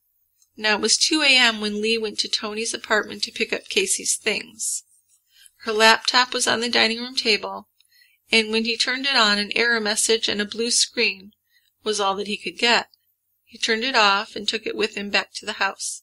But when he logged into Casey's Yahoo account with a different computer, all of her messages since June 15th had been deleted by someone.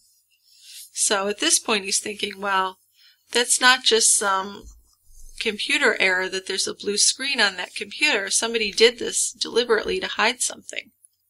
It would sound like that, wouldn't it? Yeah, right. So we're starting some investigation. They said that the child is missing. Casey claims she's been abducted by the babysitter.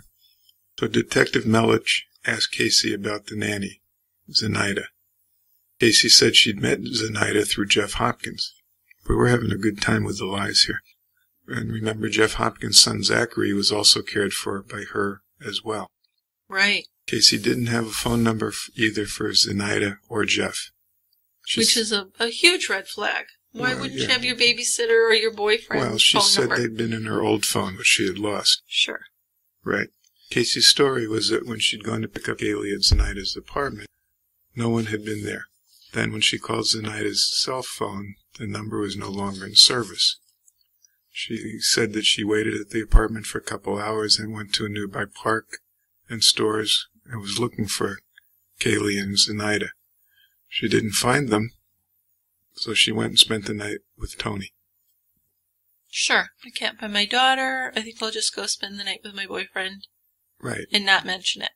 But she didn't say anything to Tony that Caylee was sure, missing. Right. So she did go, though, to Fusion, the dance place, cabaret, whatever. Cabaret. saying that she hoped she would see Zenaida there. Yeah.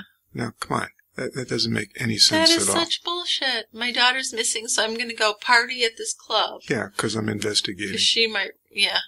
Right. I'm going to get dressed up. I'm going to dance and stuff. Yeah. Right. Please. So then Casey was dumb enough or naive enough to believe she could find Caylee herself and was afraid that something would happen to Caylee if she called the police. Now that makes no sense. Give me a break. Right? Nobody thinks that way. No. No. Now, after the police took Casey to Sawgrass Apartments, they learned that the apartment where Zenaida supposedly lived was a vacant apartment. And then police checked with the apartment management and learned that the apartment had been vacant for about 3 months. So there goes this babysitter story. Right. So Casey led police to another apartment complex where she said Zenaida's mother had lived, but this was also a lie. So George and Cindy acknowledged to the detective that they were concerned that Casey wasn't telling the truth, and they also brought up the smell in the car with the police again.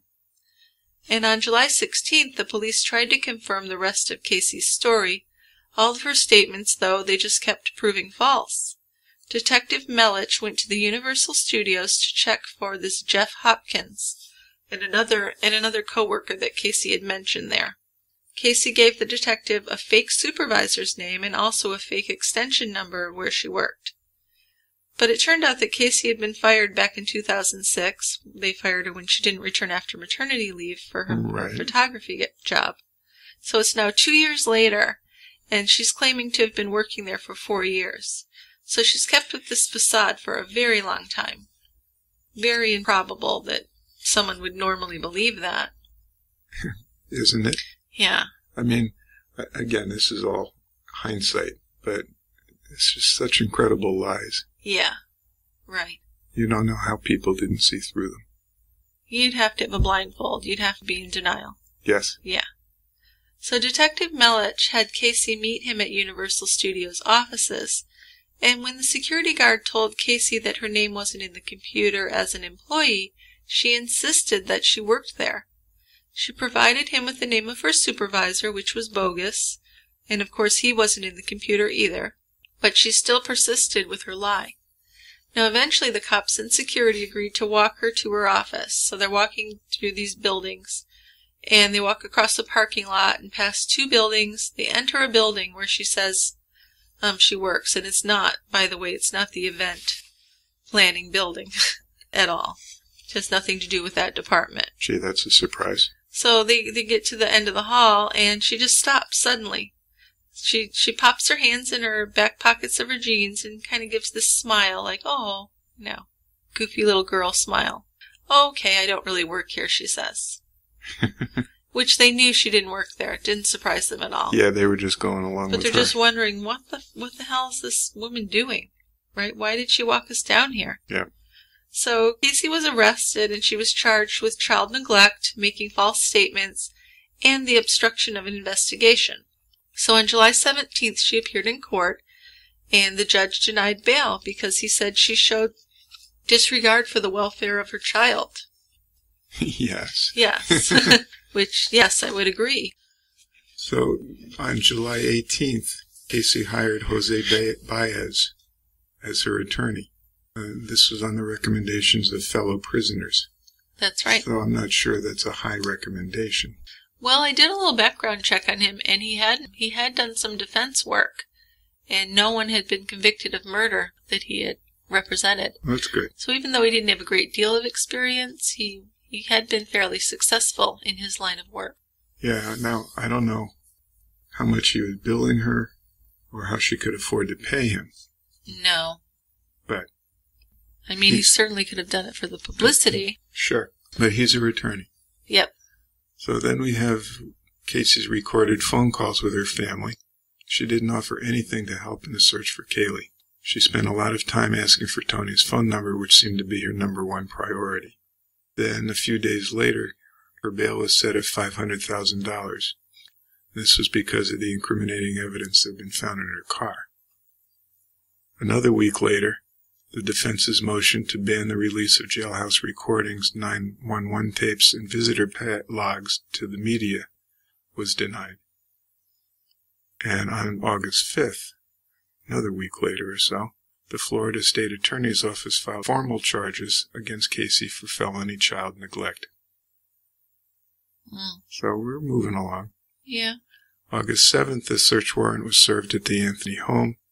Clothing that had been found in Casey's car was taken, even though Cindy had washed it to be free of the foul odor. Well, and that's questionable. I mean, was she was at least subconsciously trying to cover things up with washing those clothes. Yes. Yeah. She should have put those in a bag and given them to the police, but, she's trying to cover it up. Well, and she could say nobody told her. Told her what? To save them. Well, no, sure, but I mean, wouldn't you just think I should save these? Well, yeah. Yeah. Now, on August 11th, meter reader Roy Kronk made a call to police about a suspicious bag found in a wooded area near the Anthony house. Casey had played in this area as a child. He called again on the 12th and 13th of August. A policeman met Kronk in the area on the 13th, but dismissed his findings after a cursory search.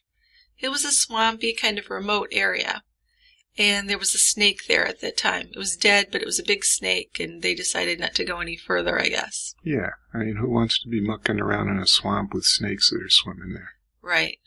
And I think he also had said something that her body wouldn't have been bones yet. It would have still been a body, right? Who said that? The policeman. Roy Kronk thought he saw bones, and the policeman said it wouldn't be skeletal at this point. Well, that's an error. Yes. I mean, it could have been, but... The policeman was in error, yes. Yeah. Now, on August 20th, bounty hunter Leonard Padilla and his nephew, bail bondsman Tony Padilla, offered their assistance to George and Cindy Anthony, and they paid Casey's bond, and she was released with an electronic monitoring device.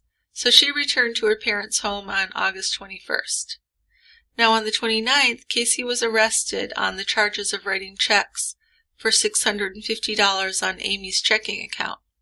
And on the 30th, Texas EquiSearch mounted a search and recovery operation in Orlando to try and help find Caylee. So on September 5th, Casey was released for the second time after an unknown person posted her $500,000 bond. And again, she was wearing a monitoring device.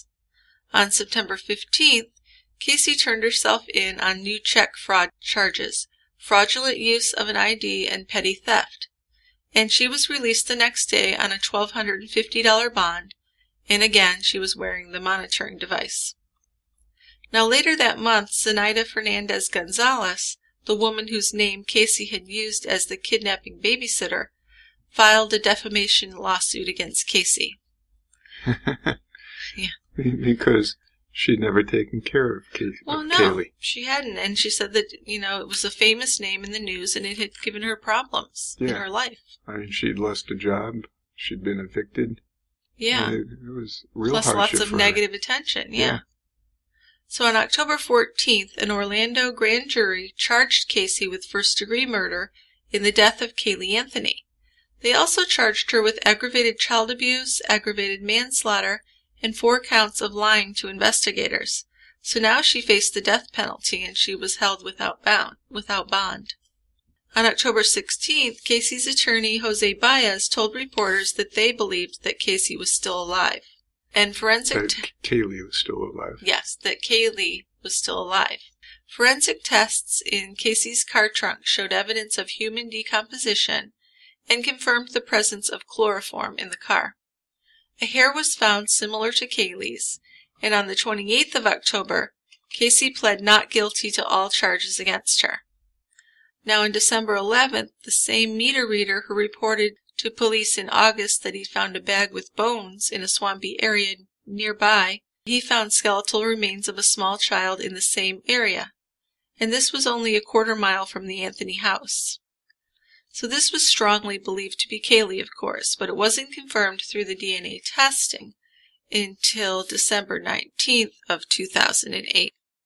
So then, December 19th of 2008, we know for sure that Caylee had died and her remains were found. Right, they had to send some pieces of bone to the FBI testing in Quantico, who identified through DNA testing that it was Caylee. Yes. Mm-hmm. This is interesting. I mean, it appears to me that this meter reader had seen the bag back in the summer. Yes, it does. And he couldn't get the police to believe him. Seems that way to me, yeah. Right. But at the same time, if he was thinking he'd seen the bag, why didn't he make more of an issue of it? How come it took him till December when he was back in the neighborhood again? I think part of that was the storm and how it all became flooded for a while. Right, there's that big hurricane.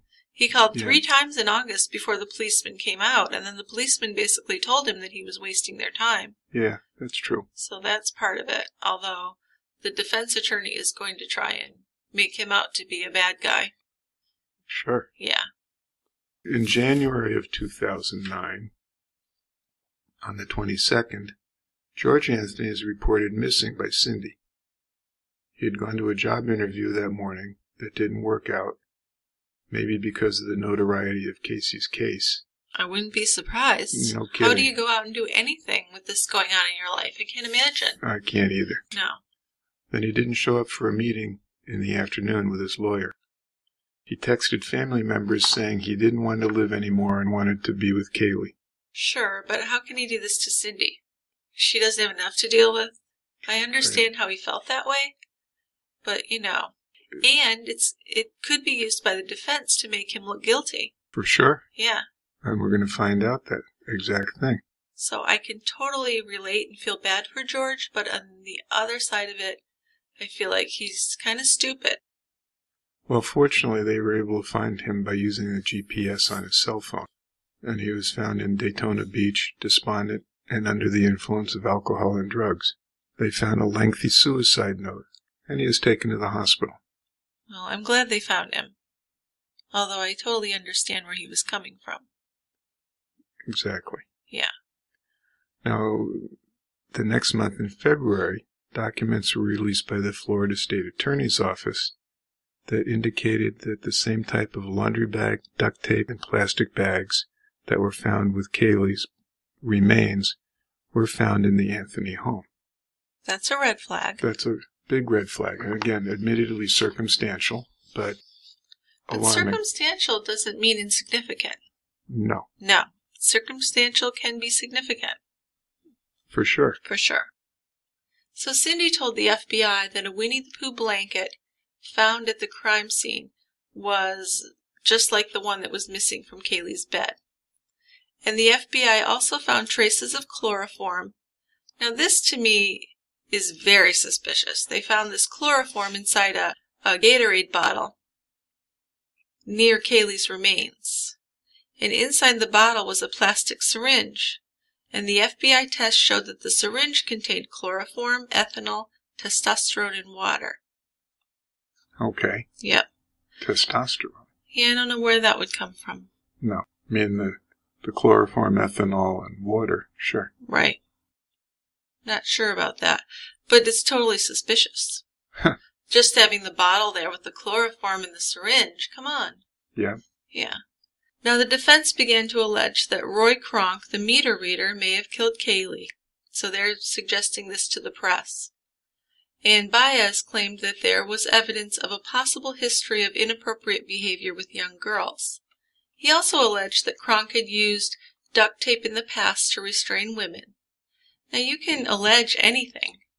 Sure. Right? Yeah. There's no proof of any of this. And Kronk had no previous arrests for any kind of behavior like that, and he had no connection to Caylee or Casey or the family at all. I mean, he's a meter reader. I think I also read that during the period between August and December, he wasn't assigned to that area, so he wasn't going to that area in between time. He wasn't. I mean, right. the December actual finding of the remains was the first time he'd been in that area. Right, right. But I'm just thinking, I guess maybe he wasn't that convinced that he had found something. Would you be? Because it would seem unlikely. And the police say, no, you're wrong, it's not. So. Yeah. I mean, what are the odds you're going to find something like that? But I'm still thinking, if you feel strongly that that's what you found, you make more of a fuss about it. Sure. And who knows how strongly he felt. Right. He did make 3 calls, and he did have a policeman meet him there. He did. Yeah. So in January of 2010, Caylee pled guilty to the 13 fraudulent check charges, and she was only sentenced to time served for that. But this is the only time that she took responsibility for a crime and actually admitted that she'd committed a crime, ever. So this J. Cheney Mason joined Casey's defense team. He's the older guy.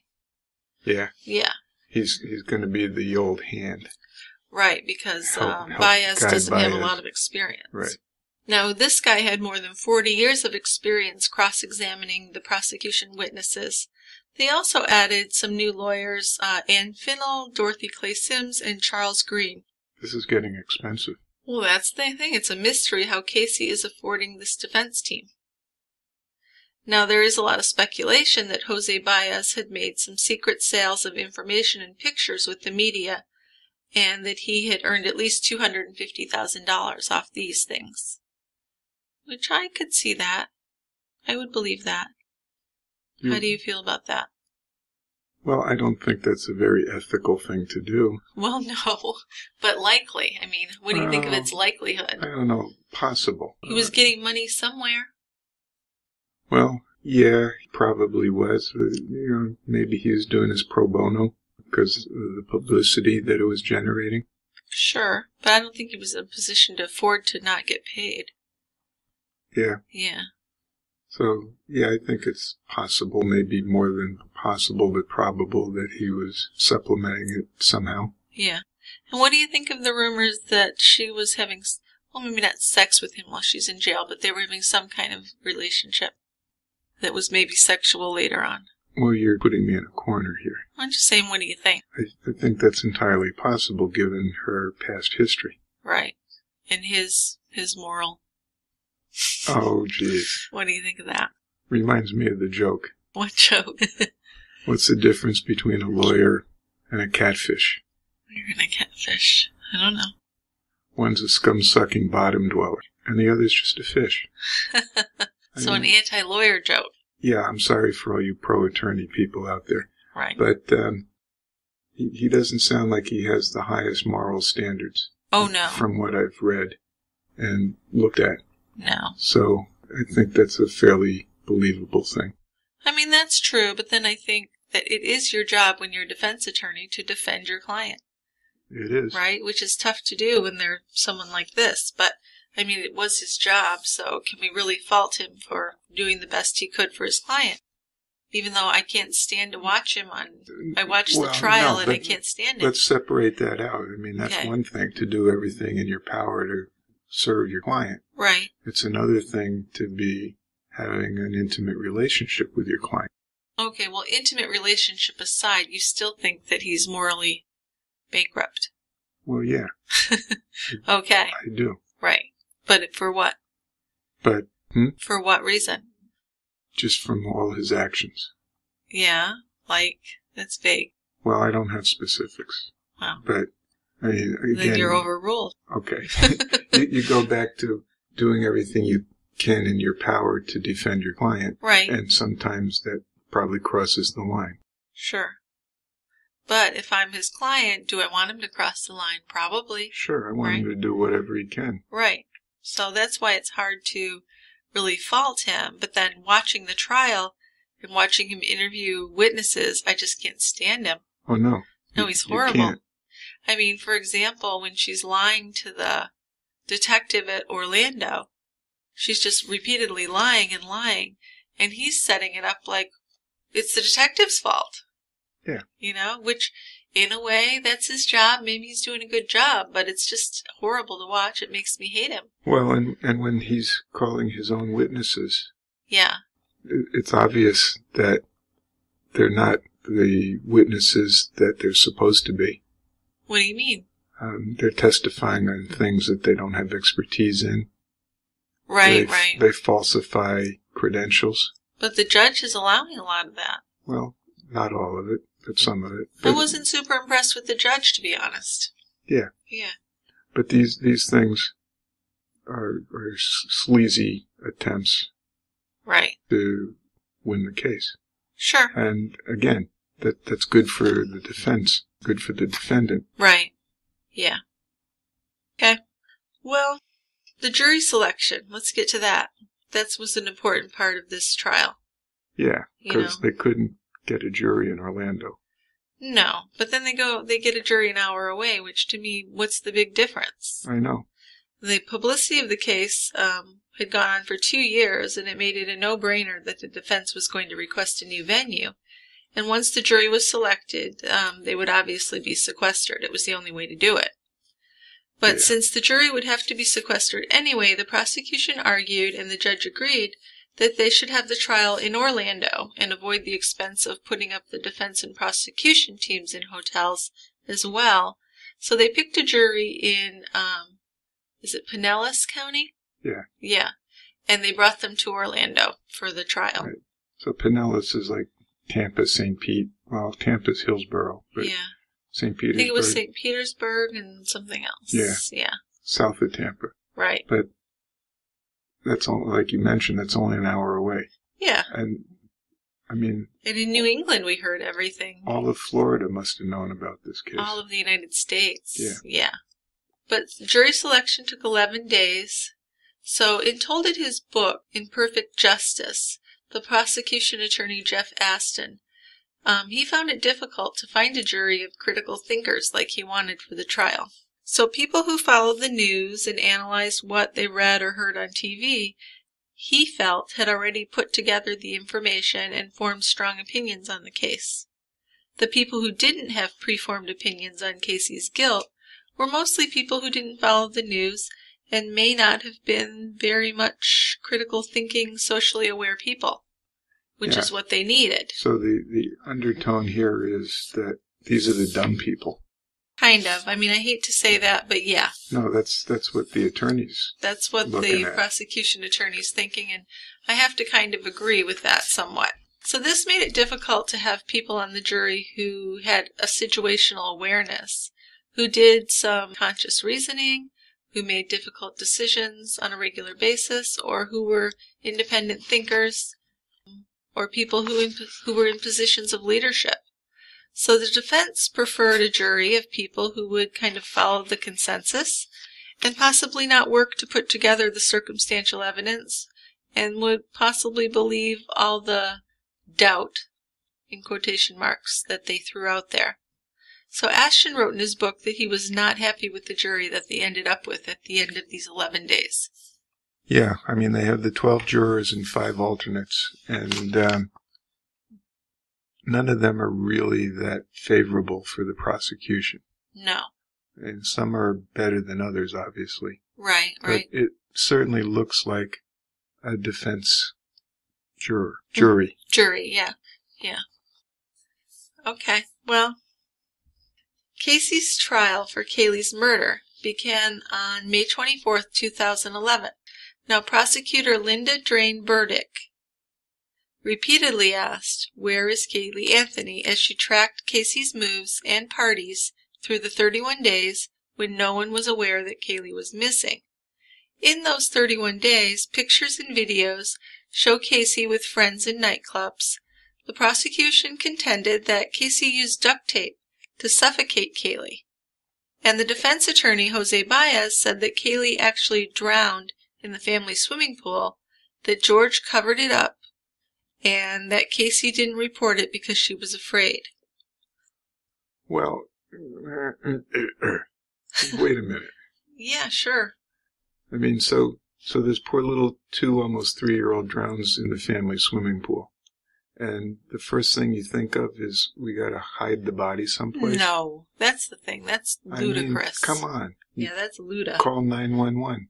Absolutely, and that's what George would have done. Yeah.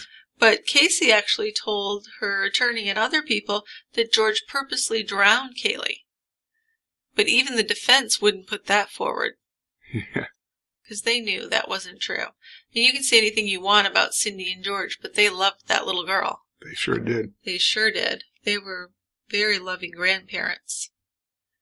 So, Jose Baez claimed that George sexually abused Casey for years, and that she learned over the years to hide her pain and to lie about everything. Baez admitted to Casey's lies, so he's kind of letting that go, which was kind of a smart move, because there's no way you're going to argue against all her massive lies. No. It's the only way to approach it. You just can't do it. No.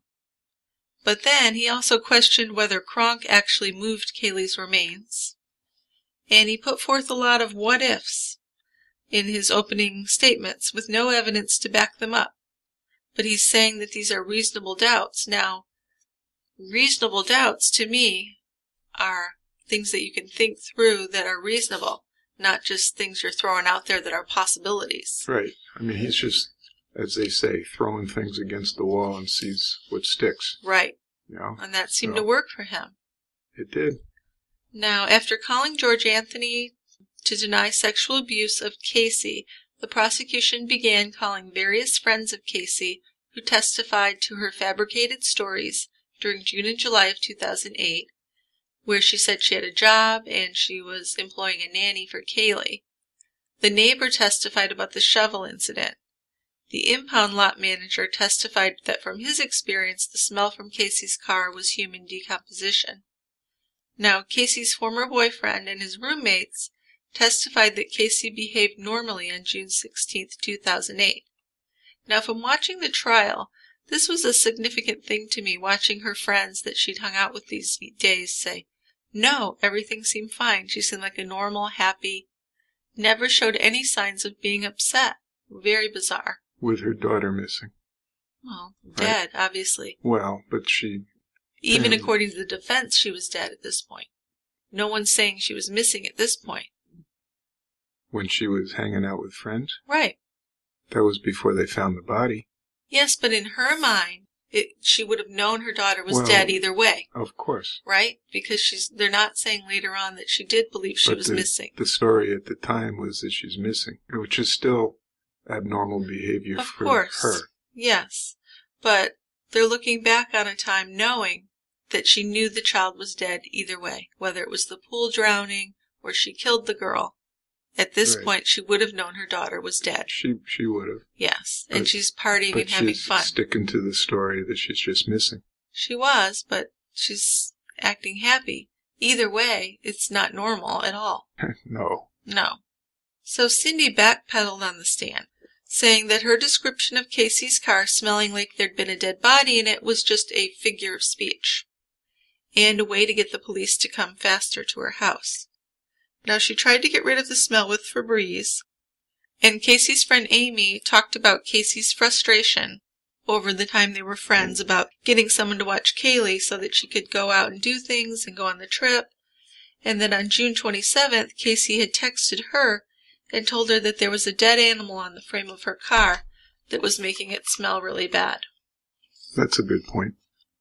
A good point? What do you mean? Dead animal. Yeah. Not a dead body. Or a good excuse. Not a dead human body. Right. Yeah, and she told her friend Amy that her father said he hit an animal, and then she told other people that she'd hit an animal. So it was clear that she was trying to make excuses for the odor, I think. Right. Yeah. And then it further came out in the trial that the first officers that arrived at the Anthony home in July testified that they did not smell human decomposition as they walked by Casey's car. That was interesting, yeah. But, because according to other people, as soon as you walked in the garage, it hit you like a hammer. Got knocked over. So I'm surprised they said that.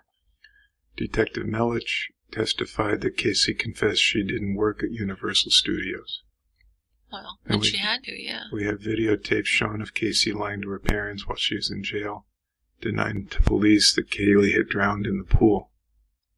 Right, so that was her explanation at trial, but earlier when she was being interrogated, she said, no, that didn't happen. Right. Because the police are trying to get her to confess what happened. Yeah, they're trying to give her a chance to come clean. Giving her An out, yeah. Yeah, but she's not taking it. No, not at all. Stubborn. Very. So they go on to describe evidence that was collected from Casey's car and the plastic trash bag in the trunk. They called a bunch of scientists to testify regarding the odor of decomposition, the insect life or entomology of the evidence, condition of Caylee's remains. Medical examiner told jurors that the death was ruled a homicide because of the delayed report, the fact that her body was hidden, and there was duct tape on her face. Well, that's the thing, is that the defense was saying that the prosecution needed to say how she died, but you don't really have to say how she died. You don't have to say that. As long as you know it was a murder, because there's no reason for her to have duct tape on her face. And, well, the prosecution did show how the duct tape could have been used to kill the baby. Oh, absolutely. Plus the chloroform was there. Yeah. Yeah.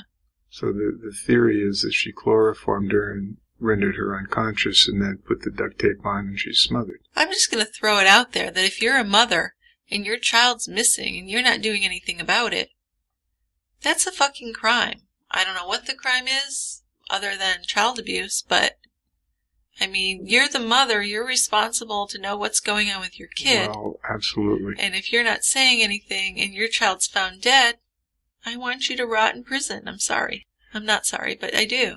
Right? Yeah. That's not okay. And saying that the prosecution never showed the cause of death. I don't care. I think they did. I think they showed a pretty good idea of what happened. Yeah. Right. You've got the chloroform searches. You've got chloroform found in the car. You've got the duct tape, which totally matched the duct tape from the household. And you've got the decomposition and the chemicals and gases that come from human decomposition. And the icing on the cake is the pictures of her partying, her having fun, and the lying. She wouldn't have called and reported her missing on the 15th of July.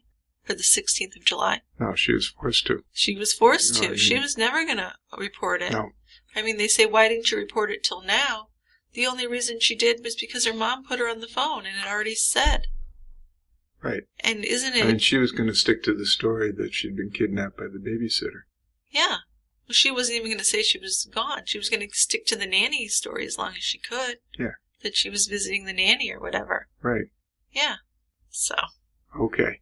I have no sympathy for this woman. I think she totally should be in prison. Well, she's not. I know. An FBI hair and fiber expert said that one hair from the car trunk had root banding. So that's a definitive sign of decomposition, although the defense had experts testify that they had seen banding in other cases, but then on recross, there's no other way to get this banding other than decomposition while the hair is in the body. Right. So that's definitely a hair. I guess they couldn't 100% say it was Caylee's hair, but it was hair consistent with Caylee's hair type, and it was decomposed. And it was decomposed. Which is good enough for me. Yeah, but you think rationally. Oh, yeah, right. It's not right. On June 25th, the judge temporarily halted the trial after a defense motion to determine if Casey was competent to proceed with the trial.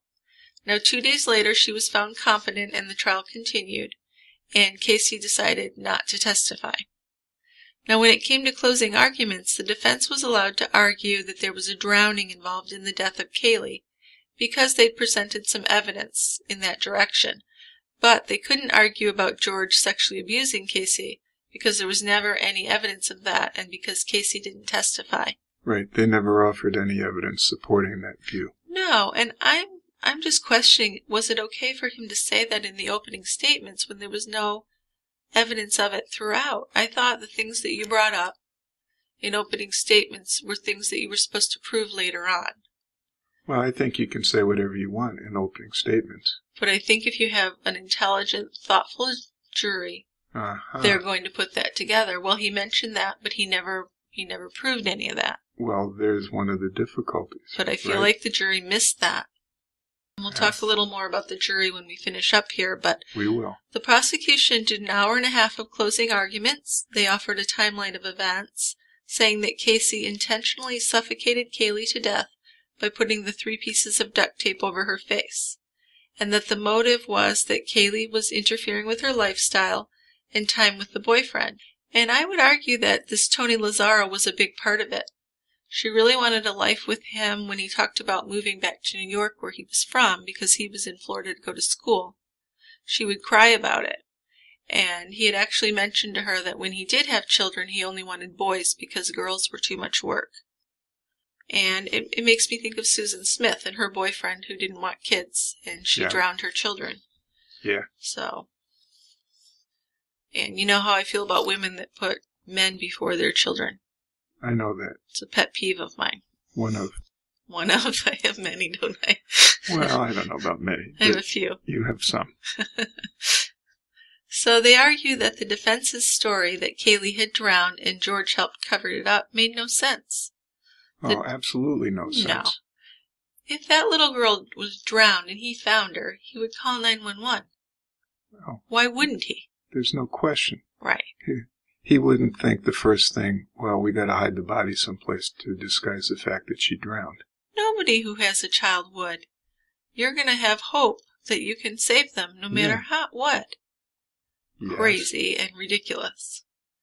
The defense had 4 hours of closing arguments, and they were insisting that there was no proof of how Caylee died. And I don't give a shit.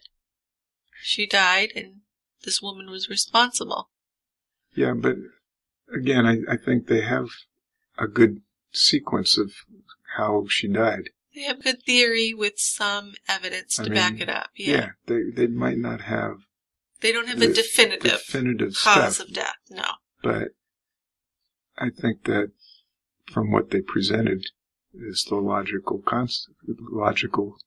way it happened. Well, as the medical examiner testified, there's no reason for a child who dies accidentally to be thrown into a swamp, to be put in bags, to be duct taped. No reason to duct tape. No, none of this. Nose and mouth. Right.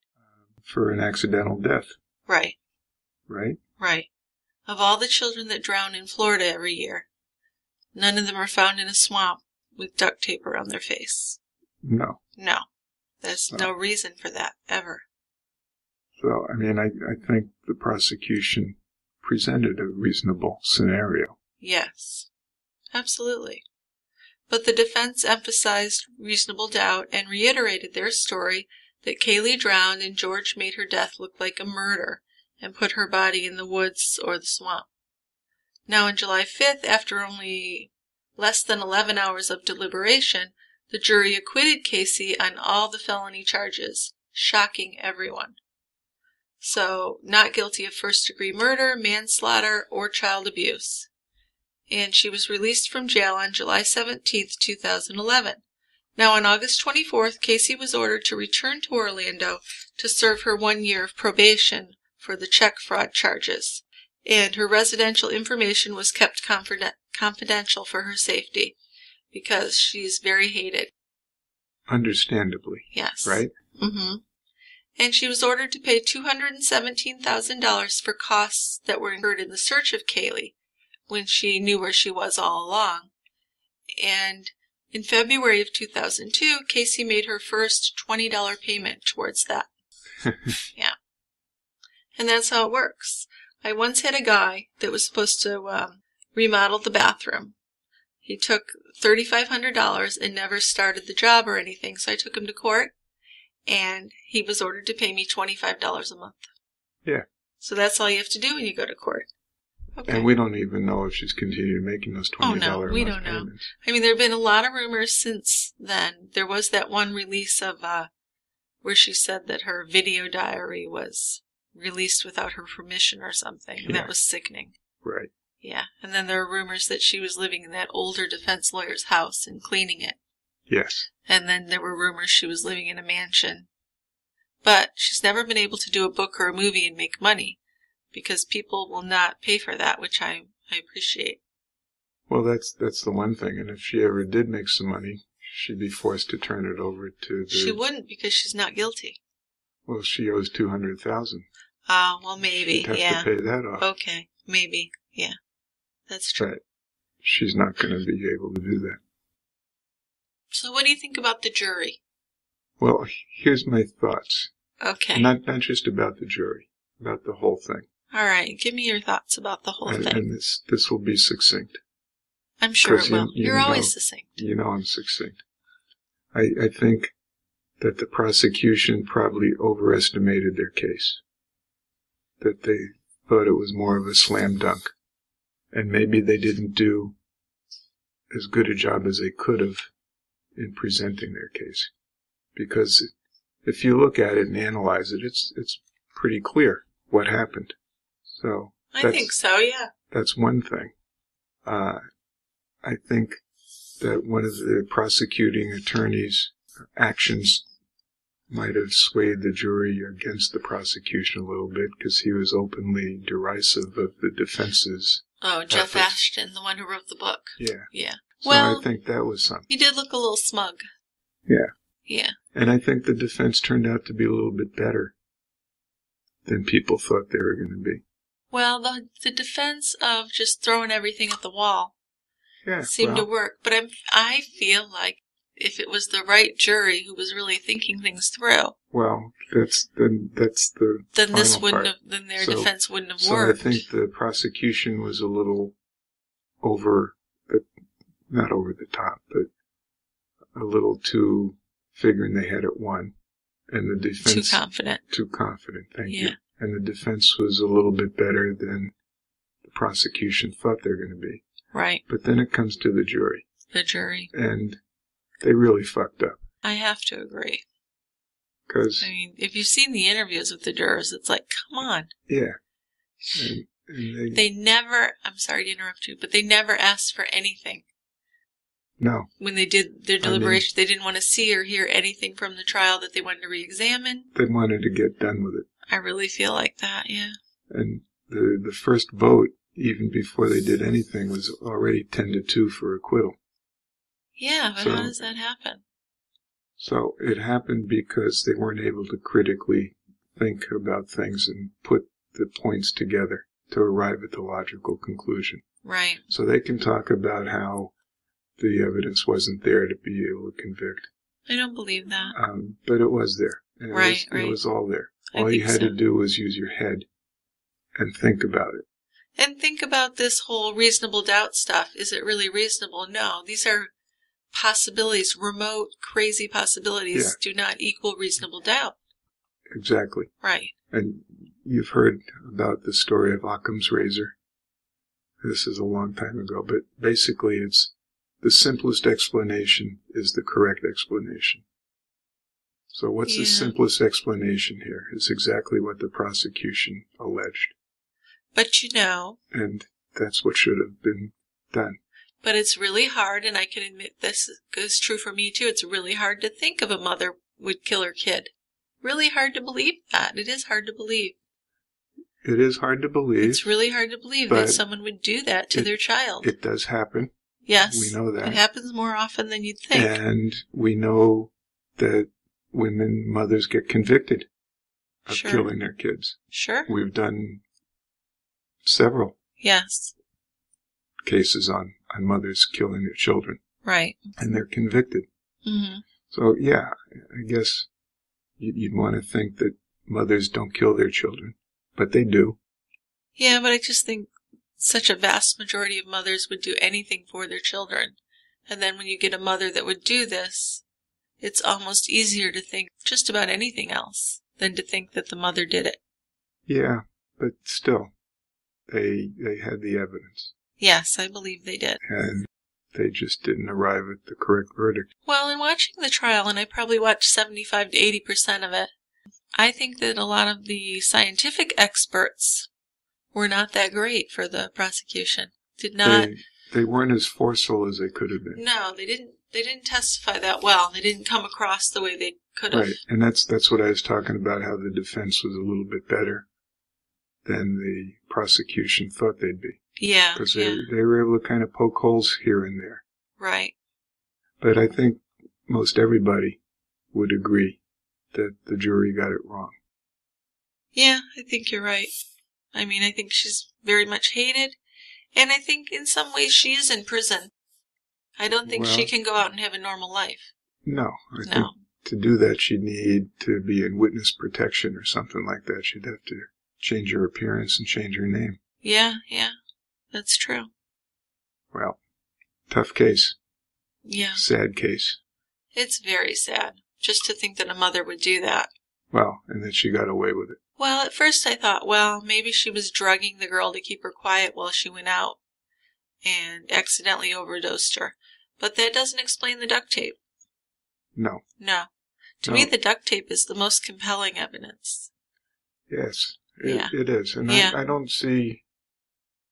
I mean, the chloroform searches weren't that far remote. They were fairly recent before the baby disappeared. Well, and making weapons from household objects, lots of searches. And she didn't need the kid zonked out. She had grandparents to babysit. People would watch her. Yeah, but the grandparents were angry about, they wanted her to work. They expected things from her. Yeah, I know, but she didn't need chloroform. I mean, if you're arguing that she's used chloroform before to knock the baby out so she could go out and party, she didn't need to. No, but if she's saying the child's with a babysitter, sure she did. She probably left her in the car. Yeah. Drugged. If she was. Yeah. But most of the time the grandparents were watching her. Cindy was watching her. Yeah. But not when she decided to leave the house. Yeah, but that was after. That was in a month. True. That she was vanished. Yeah, right. But some of her friends had testified that she left Caylee alone. Like she'd put her in the playpen or in the living room and just go for a while and do other things. Oh, yeah. So, but then that was the whole idea of maybe she died accidentally and there was a cover-up, but I don't buy that. No, like you don't put duct tape over their face. There's no reason. If she died accidentally, why are you going to put duct tape over? Right. There's no reason. No. Even if you're trying to hide it and throw the body in the swamp, the duct tape makes no sense. None. No. But it does make sense if you use chloroform first to sedate her. Yeah. And then you duct tape her. Right. That makes it easier. But how can you imagine that someone would do that to their 2-year-old and then put her in a bag in the trunk? Who could do that? Drive around with her for a few days? That's just so unbelievable. Try to bury her in the backyard and then dispose of her in the swamp? Yeah. I mean, it's really hard to imagine. You can't think of that. No. But to me, there's no other explanation than she killed this child. There isn't. No. Okay. All right, I don't want to talk about this anymore. Okay, well, thanks for doing it with me. You're welcome. So if you like to listen to True Crime Brewery and you'd like to let other people know so more people can listen, we always would appreciate a 5-star review on iTunes. And we're available on iTunes. We're also available on Stitcher, on Google Play, and iHeartRadio. Come and join us. Yeah. And if you want to support us, you can join Team Tie Grabber on our website. And our website is tiegrabber.com.